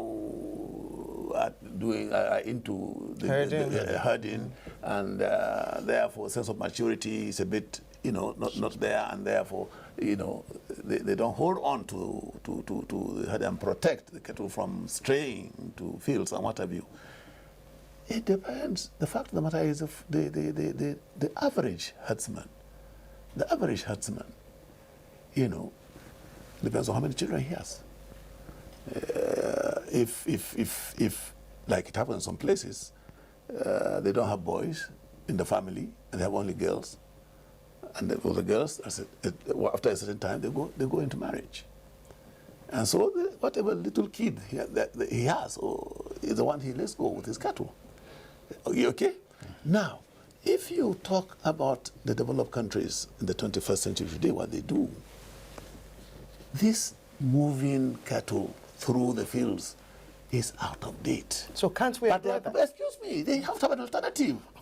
You have to have an alternative. So can't we create such alternatives through whatever means, whether legislature or education? Again, we have to be realistic. We often, like the example I've just quoted, it's been there over time. Unfortunately, if it has not been a priority of government, so to say, from what we have seen, you have this problem. When I was governor, I don't want to personalize this discussion. When I was governor, you go there, the evidence is there on the ground. I took measures deliberately because I know agriculture, like Prof said, is on the concurrent legislative list. I do know my local governments have a responsibility to promote agriculture. I do know my state, where I'm chief executive, have a responsibility to promote agriculture in whatever way I could. I do also know the federal government's responsibility. I am able to draw a line between what I should do, what local government should do. The rangers we're talking about, they're still there in the local government. So it's back to government and leadership. A distinguished senator not being effective. The rangers are not effective in some cases. That's the situation we find. Okay, you're damn right on that. They're not. Okay, excuse me. Distinguished senator, Nigerians are reacting to some of what you discussed, so we need to listen to them and also end this part of the conversation. Now we have your tweets from change to progress. Herdsmen, farmers, clashes are simply economic problems. Until ranches are built, crisis will continue. It's been there for years. And we have this tweet from Clifford Agugoes. It says the National Grazing Commission idea is welcome. It should liaise with relevant institutions of state and stop conflict situations that may arise. And from Victor Ohiswama, it says the solution to this problem is the development of ranches, and this will stop the itinerary of the herdsmen and will reduce conflicts. Aminu Modibo tweets, it says, in my view, without understanding the root cause of the problems, a lasting solution will be impossible to find. Festus Akimboyewa, if we want to see solution to persistent conflict between herdsmen and farmers, federal government should disarm the herdsmen before they destroy our rural lives. Shani Makalomakoji tweets, if there is a political will, the nomadic movement of these herdsmen can be controlled and restricted to a particular defined area. From Dele Jack Solomon, the issue of climate change must be taken more seriously, responsible for desertification in the north and forced movement of farmers southwards. And then we have this from Yusuf Momo. It says the federal government should, as a matter of urgency, look at the possibility of external interference in the issue of clashes with farmers. All right, those are some of the tweets that we are taking in the meantime. I don't know how much time we have left for this segment of the conversation. Dr. Negedu, let's get your closing thoughts on this aspect of the subject matter. There are a number of points that have been raised, and distinguished senator has also tried to address them. Yes, on paper we have rangers, but the rangers are not effective. Yes, on paper we have routes to be for grazing and so on and so forth. Ranches are not available. Only on Monday on this program we were discussing the issue of security votes. if a percentage of security votes, was allocated each year to the building of ranches, perhaps this problem would have been attenuated. What would be the quick fixes in your opinion? They are as follows. One, let's remove politics from this. Let's try as much as possible to remove politics and religion that are messing us up. Tribalism has crept into it, so I crave that institutions that have worked for us in the past, be they traditional, be they the ranches or grazing reserves, even the education of the Fulani people through the special program that have, let all these institutions and let there be deliberate enforcement of the multitude of laws that we have in this country, and we are still suffering. All right, Dr. Samuel Nigedu, National Coordinator, Agricultural Foundation of Nigeria. Thank you very much for joining us on the program. We'd also like to thank Professor Garba Hamidu Shaributu, Chairman, Implementation Committee on Curtailment of Rustling and Farmers and Herdsmen Clashes. It was a great delight having you. Distinguished Senator Abdullahi Adamu, thank you very much. Former Governor Nasarawa State, and also Chairman, Senate Committee on Agri and Rural Development. Thank you very much. Thank you very much. We'll go on a break now. When we return, we'll come in with a set of guests to take a look at what should be done moving forward. No matter where you come from, no matter your religion, we are one. Let's live together. Let's stop fighting each other. Let us live as one. It doesn't matter where you come from, your tribe or religion, man, woman or child. It doesn't matter who you are. Put Nigeria first. No matter where you come from, no matter your religion, we are one. Let's live together. How can we develop when we're always in crisis? Families have become refugees in their country. No matter our differences, show some understanding. No matter where you come from, no matter your religion, we are one. Let's live together.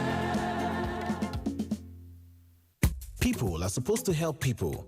But people help people and end up wishing they never helped anybody in the first place. So this is what you people do, okay? You people spray stolen vehicles. I know that. In a world of give and take, learn what it takes to give, and the world will be filled with people who value what has been given. Now my ancestors, all of them, then God bless you. Until then, there may just be no help. Professor John Bull, your rib-cracking comedy, takes a look at issues arising from charity and compassion this week. You know from the bottom of my heart, I love you. And there's nothing I will not do for you. But it's not everything. Zuzukweba, with your cap like plate for soup. Damn. Showing at 8:30 p.m. every Tuesday and Friday on NTA Network International and Star Times. Over and out. Brought to you by Glow. Welcome to the new speed of life. Admission forms for the 2017-2018 academic session of NTA Television College JAWS into its diploma programs are now on sale. The diploma programs are in film and TV production, broadcast journalism, and TV engineering technology. Applicants are required to have at least 5 credits, including English language and mathematics at SSC, NECO, or GCO levels in not more than 1 sitting. Application forms can be obtained from the TV College Refi JAWS or at any NTA zonal centers nationwide on payment of a non-refundable fee of 7,500 naira in bank draft in favor of NTA Television College. Completed application forms should be returned to the Office of the Academic Secretary, NTA Television College, or the Center of Purchase on or before 28th of July 2017. For further inquiries, please call 0806 980 9807 or 0703 660 7155. NTA Television College, training you to be the best you can be. Introducing the new 5 Alive Pulpy Orange. Where is the pulp? The pulp. Where is the pulp? Where is the pulp? Taste the goodness of real orange pulp in every gulp. Where is the pulp? The new 5 Alive Pulpy Orange, now in your neighborhood.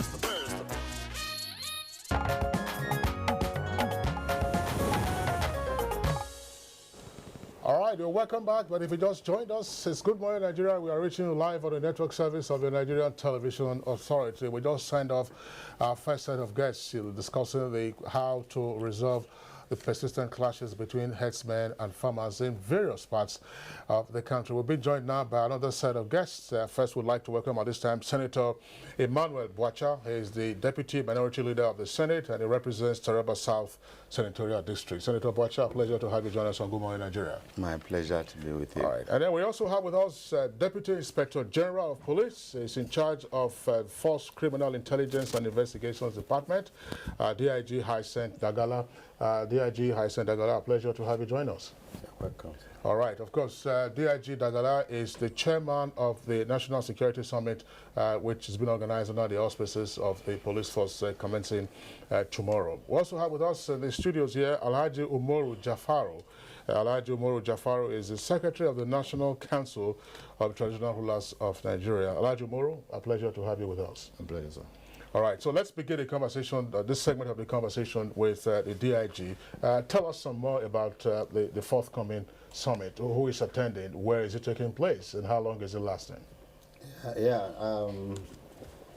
Considering the theme of the seminar, which is bordering on farmers-herdsmen clashes, kidnapping and other violent crimes, we have invited virtually all those that have to do with farming, rearing, and then the other stakeholders, particularly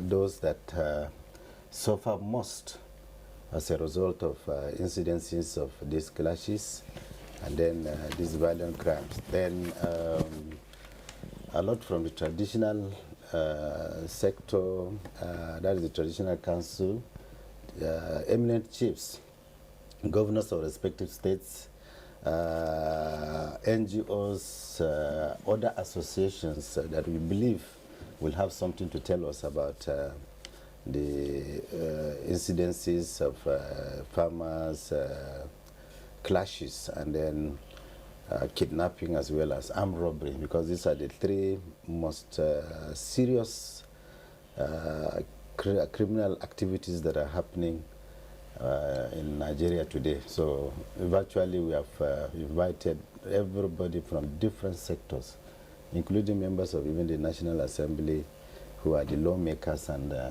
so on and so forth. Where is the summit taking place and how long is it lasting? At the International Conference Hall. It's a 2-day program, starting from Thursday and then ending on Friday.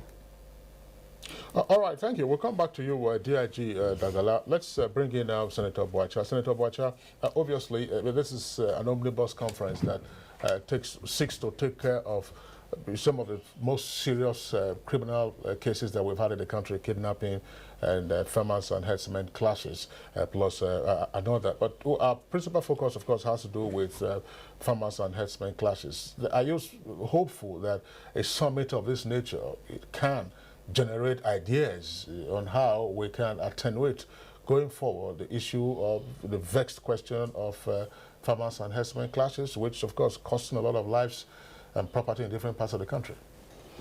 Well, the answer could be both ways, depending on the mindset of the participant in the summit. I say both ways because, first and foremost, it's a good idea to have a summit like that. That shows that there is the desire to end a crisis of that nature and of that magnitude.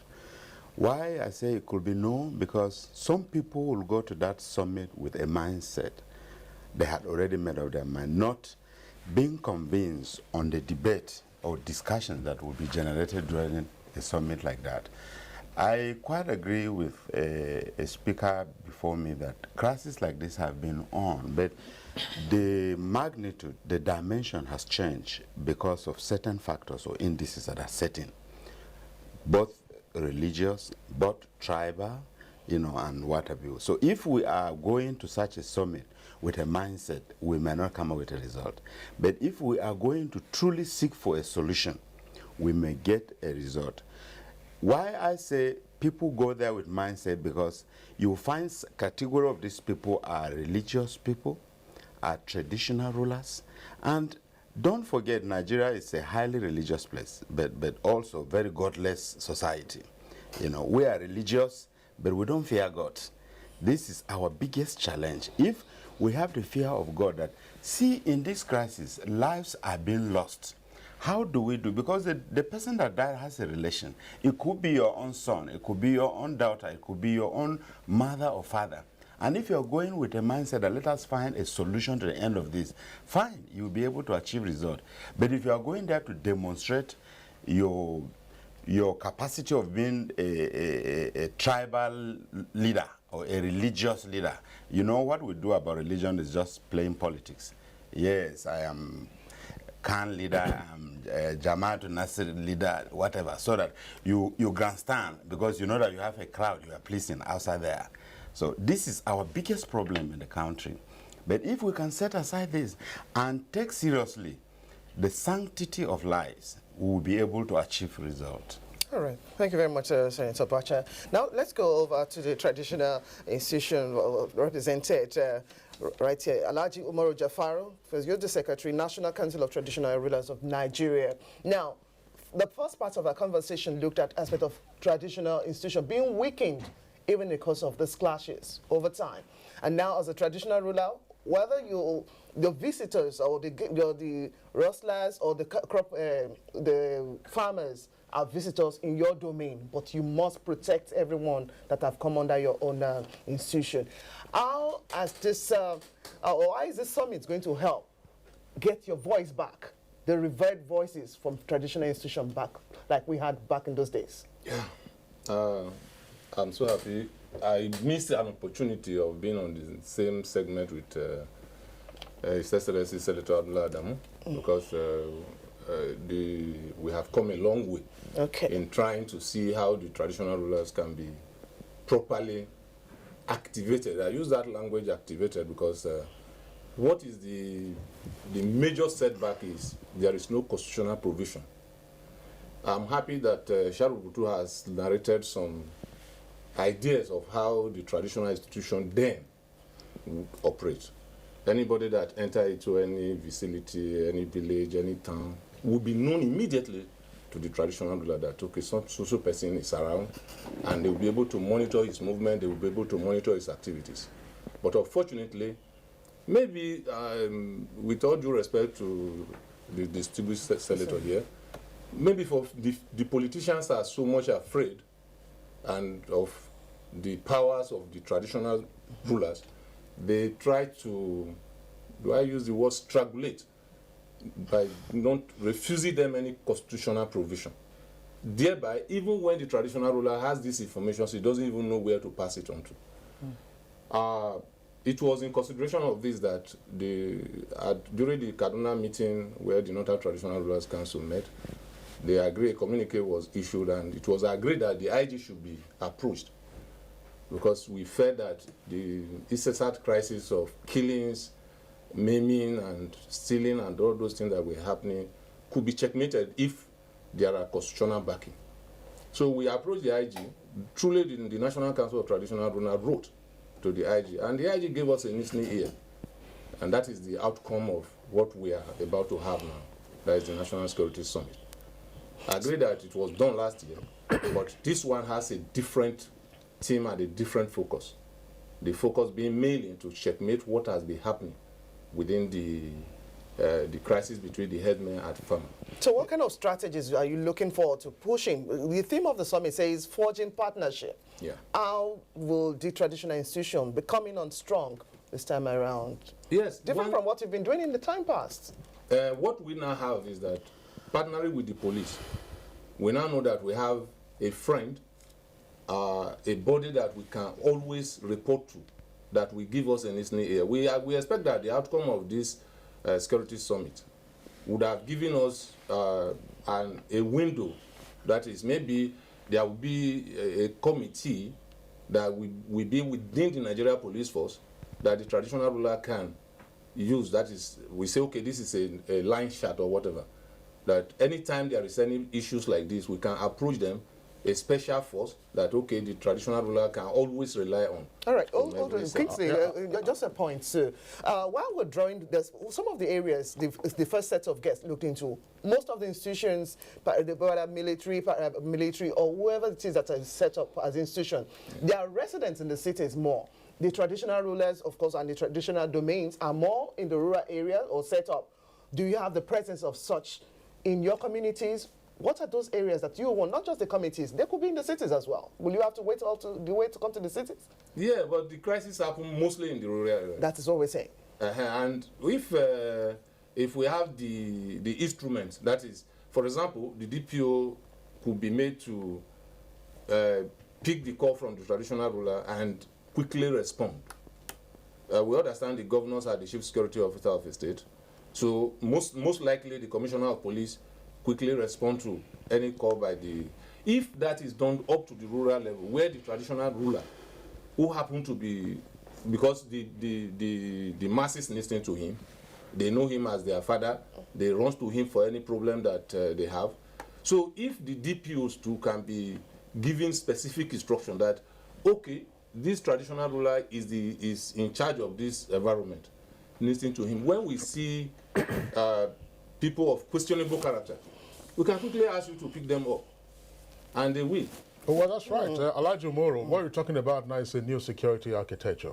I would like DIG Dagala to respond to this, because it's a matter that has just come up now. Namely, at the state level, we have the State Security Council meetings chaired by the governor. Are traditional rulers or any number of them usually part of such Security Council meetings? I know that the DSS, of course, will be there. The police commissioner will be there. If there is a brigade, you know, some military formation, they will also be there, whether of the Air Force, Navy, and so on and so forth. Do any select traditional rulers are part of this so that whatever intelligence they may have gathered at the local level then gets sifted up and then discussed and analyzed? Yeah, I can respond on this. I have been a commissioner of police in Benue State, and I know that for every security meeting, the most senior traditional ruler, who is referred to as the chairman of the traditional council in the state, normally represents the traditional rulers in the security meeting. And all decisions taken are normally those that have to maybe involve them, they have the opportunity of listening to it and then helping the government implementing the same thing at the local government level. I was also a DPO. I have been a DPO in some places in Adamawa, in Imo and other things. And our local security meeting, we always invited those rulers. So they are always part of us. Fine. What is the quality of intelligence you get from the institution, traditional institution? And then how relevant are they in terms of implementation of whatever policies or whatever decisions have been arrived at? But crucially, the quality of intelligence, and timeously too. Well, just like you said, because of absence of constitutional provision, normally you discover that most traditional rulers a bit back, and because of that, sometimes they take their time before they can pass those information. One, there has also been this issue of general fear by members of the public that once information is given to the police, maybe such information will be leaked out.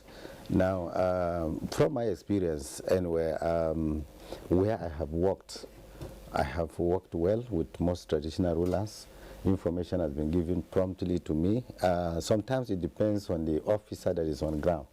Yeah, there are officers who may not be easily accessible now, but there are some who even take their time to visit such rulers, and the moment you acquaint themselves with them, at any time in the midnight, whatever period of the day, they have some information. This information are promptly given to you. But generally, we can say that the information we get from members of the public, not only the traditional rulers, isn't that sufficient enough. And I think there is a need for awareness and sensitization. Let them know that the police has gone a long way. Yes, not what we had before that is still operational today. The crop of the police officers we have today are those educated ones, very learned, who are eager to associate and then tap the best from members of the public. All right, DIG Dagala, thank you very much. Just before we return to Senator Boacha, I would like Alhaji Moro to respond to this. The comment has been made on several occasions by a number of analysts, and the point is as follows. You say there's no, well, of course, we know that there is no prescribed specific role for traditional rulers, but some of these persons also argue that the traditional institutions receive a stipend, as it were, from the various local governments, some 5% or so, and questions are already being asked as to the utility of such receipts, from the local governments. Why is part of it not being deployed to proper intelligence gathering or to assisting with security measures? Part of it, so look, the traditional institution, of course, is facing its own crisis. One of those traditional settings, got sacked the other day in the Delta State on account of protest, by young men and women who say that, they are tired of being incessantly attacked, by herdsmen. Yeah, well, I would not, I will agree with you, yes, there is a stipend being given to the traditional ruler, which is a constitutional provision anyway. And your insinuation that those stipend is not being used commentators. properly. Commentators. Okay, commentators. Yes. It's a wrong assumption because, yes, like I told you, the advent of this national security summit that we are having now is an initiation of the traditional institution. Yes, there are security report, but the problem is that we don't know where to pass it on to. So this is an opportunity where such reports are going to be presented. When you gather information, but you don't know who to take it to, because there is no constitutional provision that says that, okay, apart from the idea of personal relationship with the security agency within your domain, there are some areas where you have the traditional ruler, it doesn't even have access to the DPU. It doesn't even have access to the local government chairman.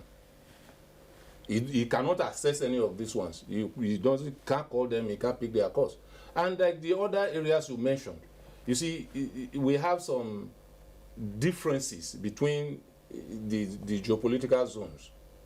Traditional institution in the north, traditional institution in the southwest, and in the south-south.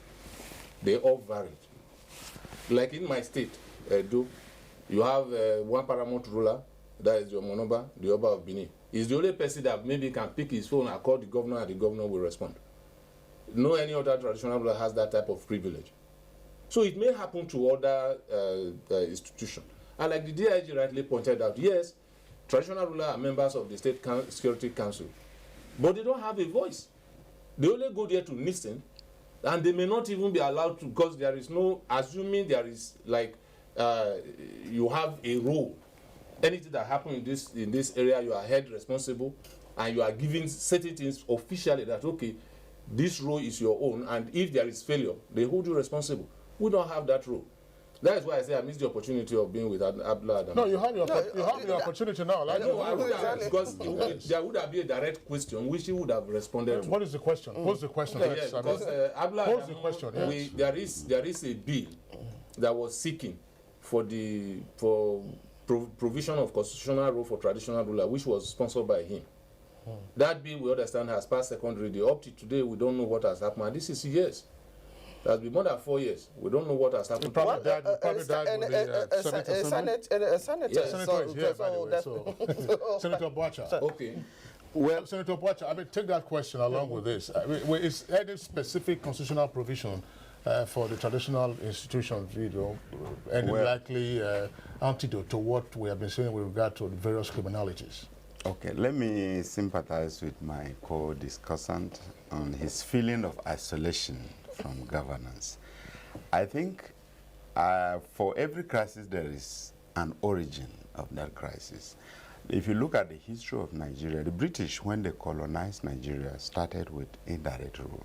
I'm talking about after the amalgamation. And in this process of governance, the traditional rulers were the main focus. I remember a precedent had been set. I'm giving the diagnosis of the origin of the crisis between the traditional rulers and government, which is still existing up to today. When constitutional development set in, one constitution after the other, and then we found ourselves where we are today, introducing the American model of presidential system. Traditional rulers appear to have lost the battle in exerting influence in governance. This has actually been the bend of the crisis between traditional rulers and government. And don't forget, under whatever guise at all, they are still angry. There is no doubt about this.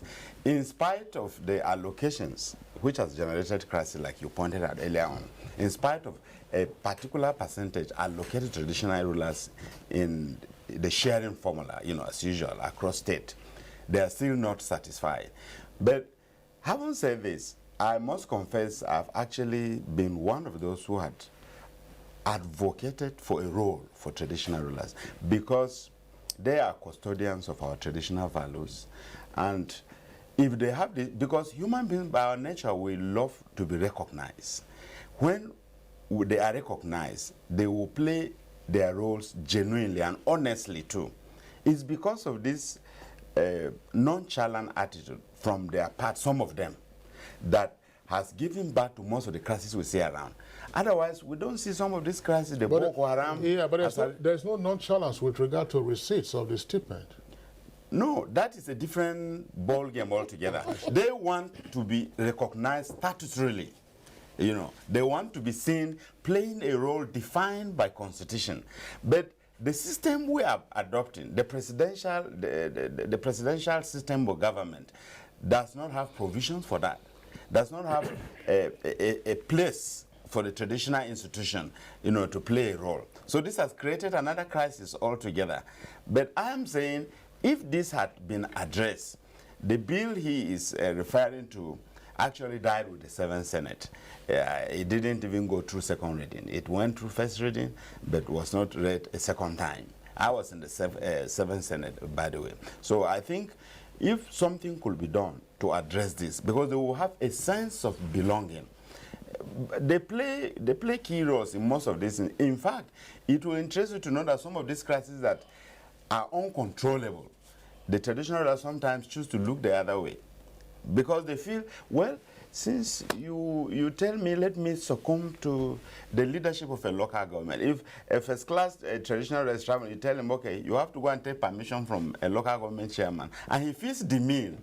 The pride in human beings is always there. In human beings, we are like that generally. So these are fundamental issues that we are living with, and that we must seek to address. I'm not saying without this problem being addressed, we will not make any progress, because other developed societies do. But every society has its own peculiarity. All right. Thank you very much, Senator Abacha. I just want to come back to DIG Dagala with regard to the summit that is kicking off tomorrow, National Security Summit. In 2001, at the same venue, that's the International Conference Center, there was also a National Security Summit. It was convened, and the deliberations, you had traditional rulers, you had all kinds of very important persons. President Obasanjo was there. The National Security Advisor and several other persons were there ahead of the 2003, 2003 general elections. The purpose was, of course, to stave off the violence ahead of the elections. But as we all know, the 2003 elections were violent in the lead-up and then also in the aftermath. In other words, at the end of the summit, resolutions were not faithfully implemented. What guarantee is there that after this summit on Friday that your resolutions will be faithfully implemented? What mechanism are you likely to generate for the implementation of your resolutions? Well, summits, just like you said, you are right. We have had several in this country, but sometimes it depends on who is the leader. The leadership at that time matters a lot. We are not saying that our leaders in the past were not good leaders, but then it depends on the will to implement outcomes of summits. Now, the fear you are entertaining, we also, even members of the committee, had also already deliberated on it before even starting the proper planning about these things. because the Inspector General of Police, Idris, particularly, was also expressing that view, and he actually said, by God's grace, with also Mr. President, who gave us that support, there is certainly going to be a change in the outcome of this very one.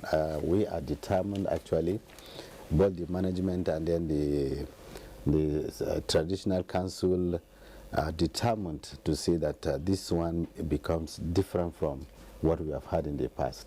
It's our desire to push forward and make sure that the outcomes are actually implemented. Alhaji Moro, what's your take on this? One point that Senator Boacha re-emphasized, coming from the first set of discussion we had on the program, the introduction of ethnicity, religion, and other divisive tendencies. How can we move away from such tendencies at the summit tomorrow so that people focus on the key issues rather than on labeling? Yeah. Actually, pains were taken to really select the people that are going to present paper, the people that are going to discuss those papers. We have tried as much as possible, because I'm also a member of the planning committee, we have tried as much as possible to ensure that, which language do I use? To de-emphasize? Yes, on that religious aspect. And ethnicity, Nigeria do not actually have problem of ethnicity. We do. Really? Yeah. We do. That's what Boacha was saying. Yeah, no, ethnicity is not a major problem in Nigeria. Wow. The issue is this, our commercialization of religion. Every person wants to buy into the idea of, even when you are a Christian, you argue about being Catholic or being Anglican or being Protestant. When you are a Muslim, you talk about being Zala, being Derika and the rest. This is where we have our issues.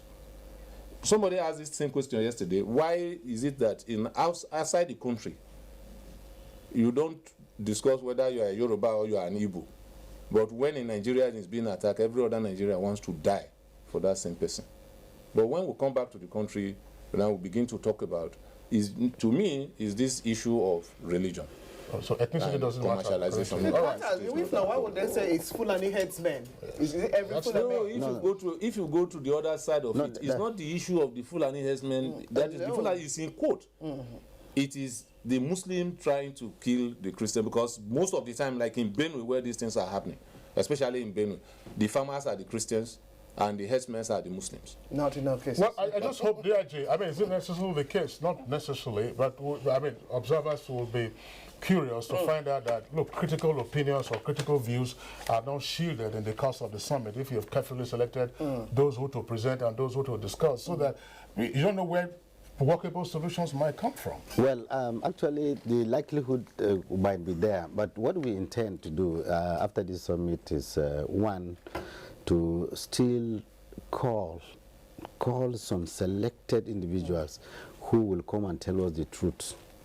After this summit, another small group we intend to call, who may come and, whom we believe will come and tell us the truth. In an open place like this, there are people who maybe because of the connection with government, they may not want to tell us the truth about what is happening. Yeah, so we still desire that after this big summit, we are going to have a small before the group big summit, DIG Jagala, yes. Nigerians are tweeting in response to our discourse this morning, so you might take away some of the things back to your summit. From David Ebo, says cattle are reared in ranches, owners produce and buy hay to feed them.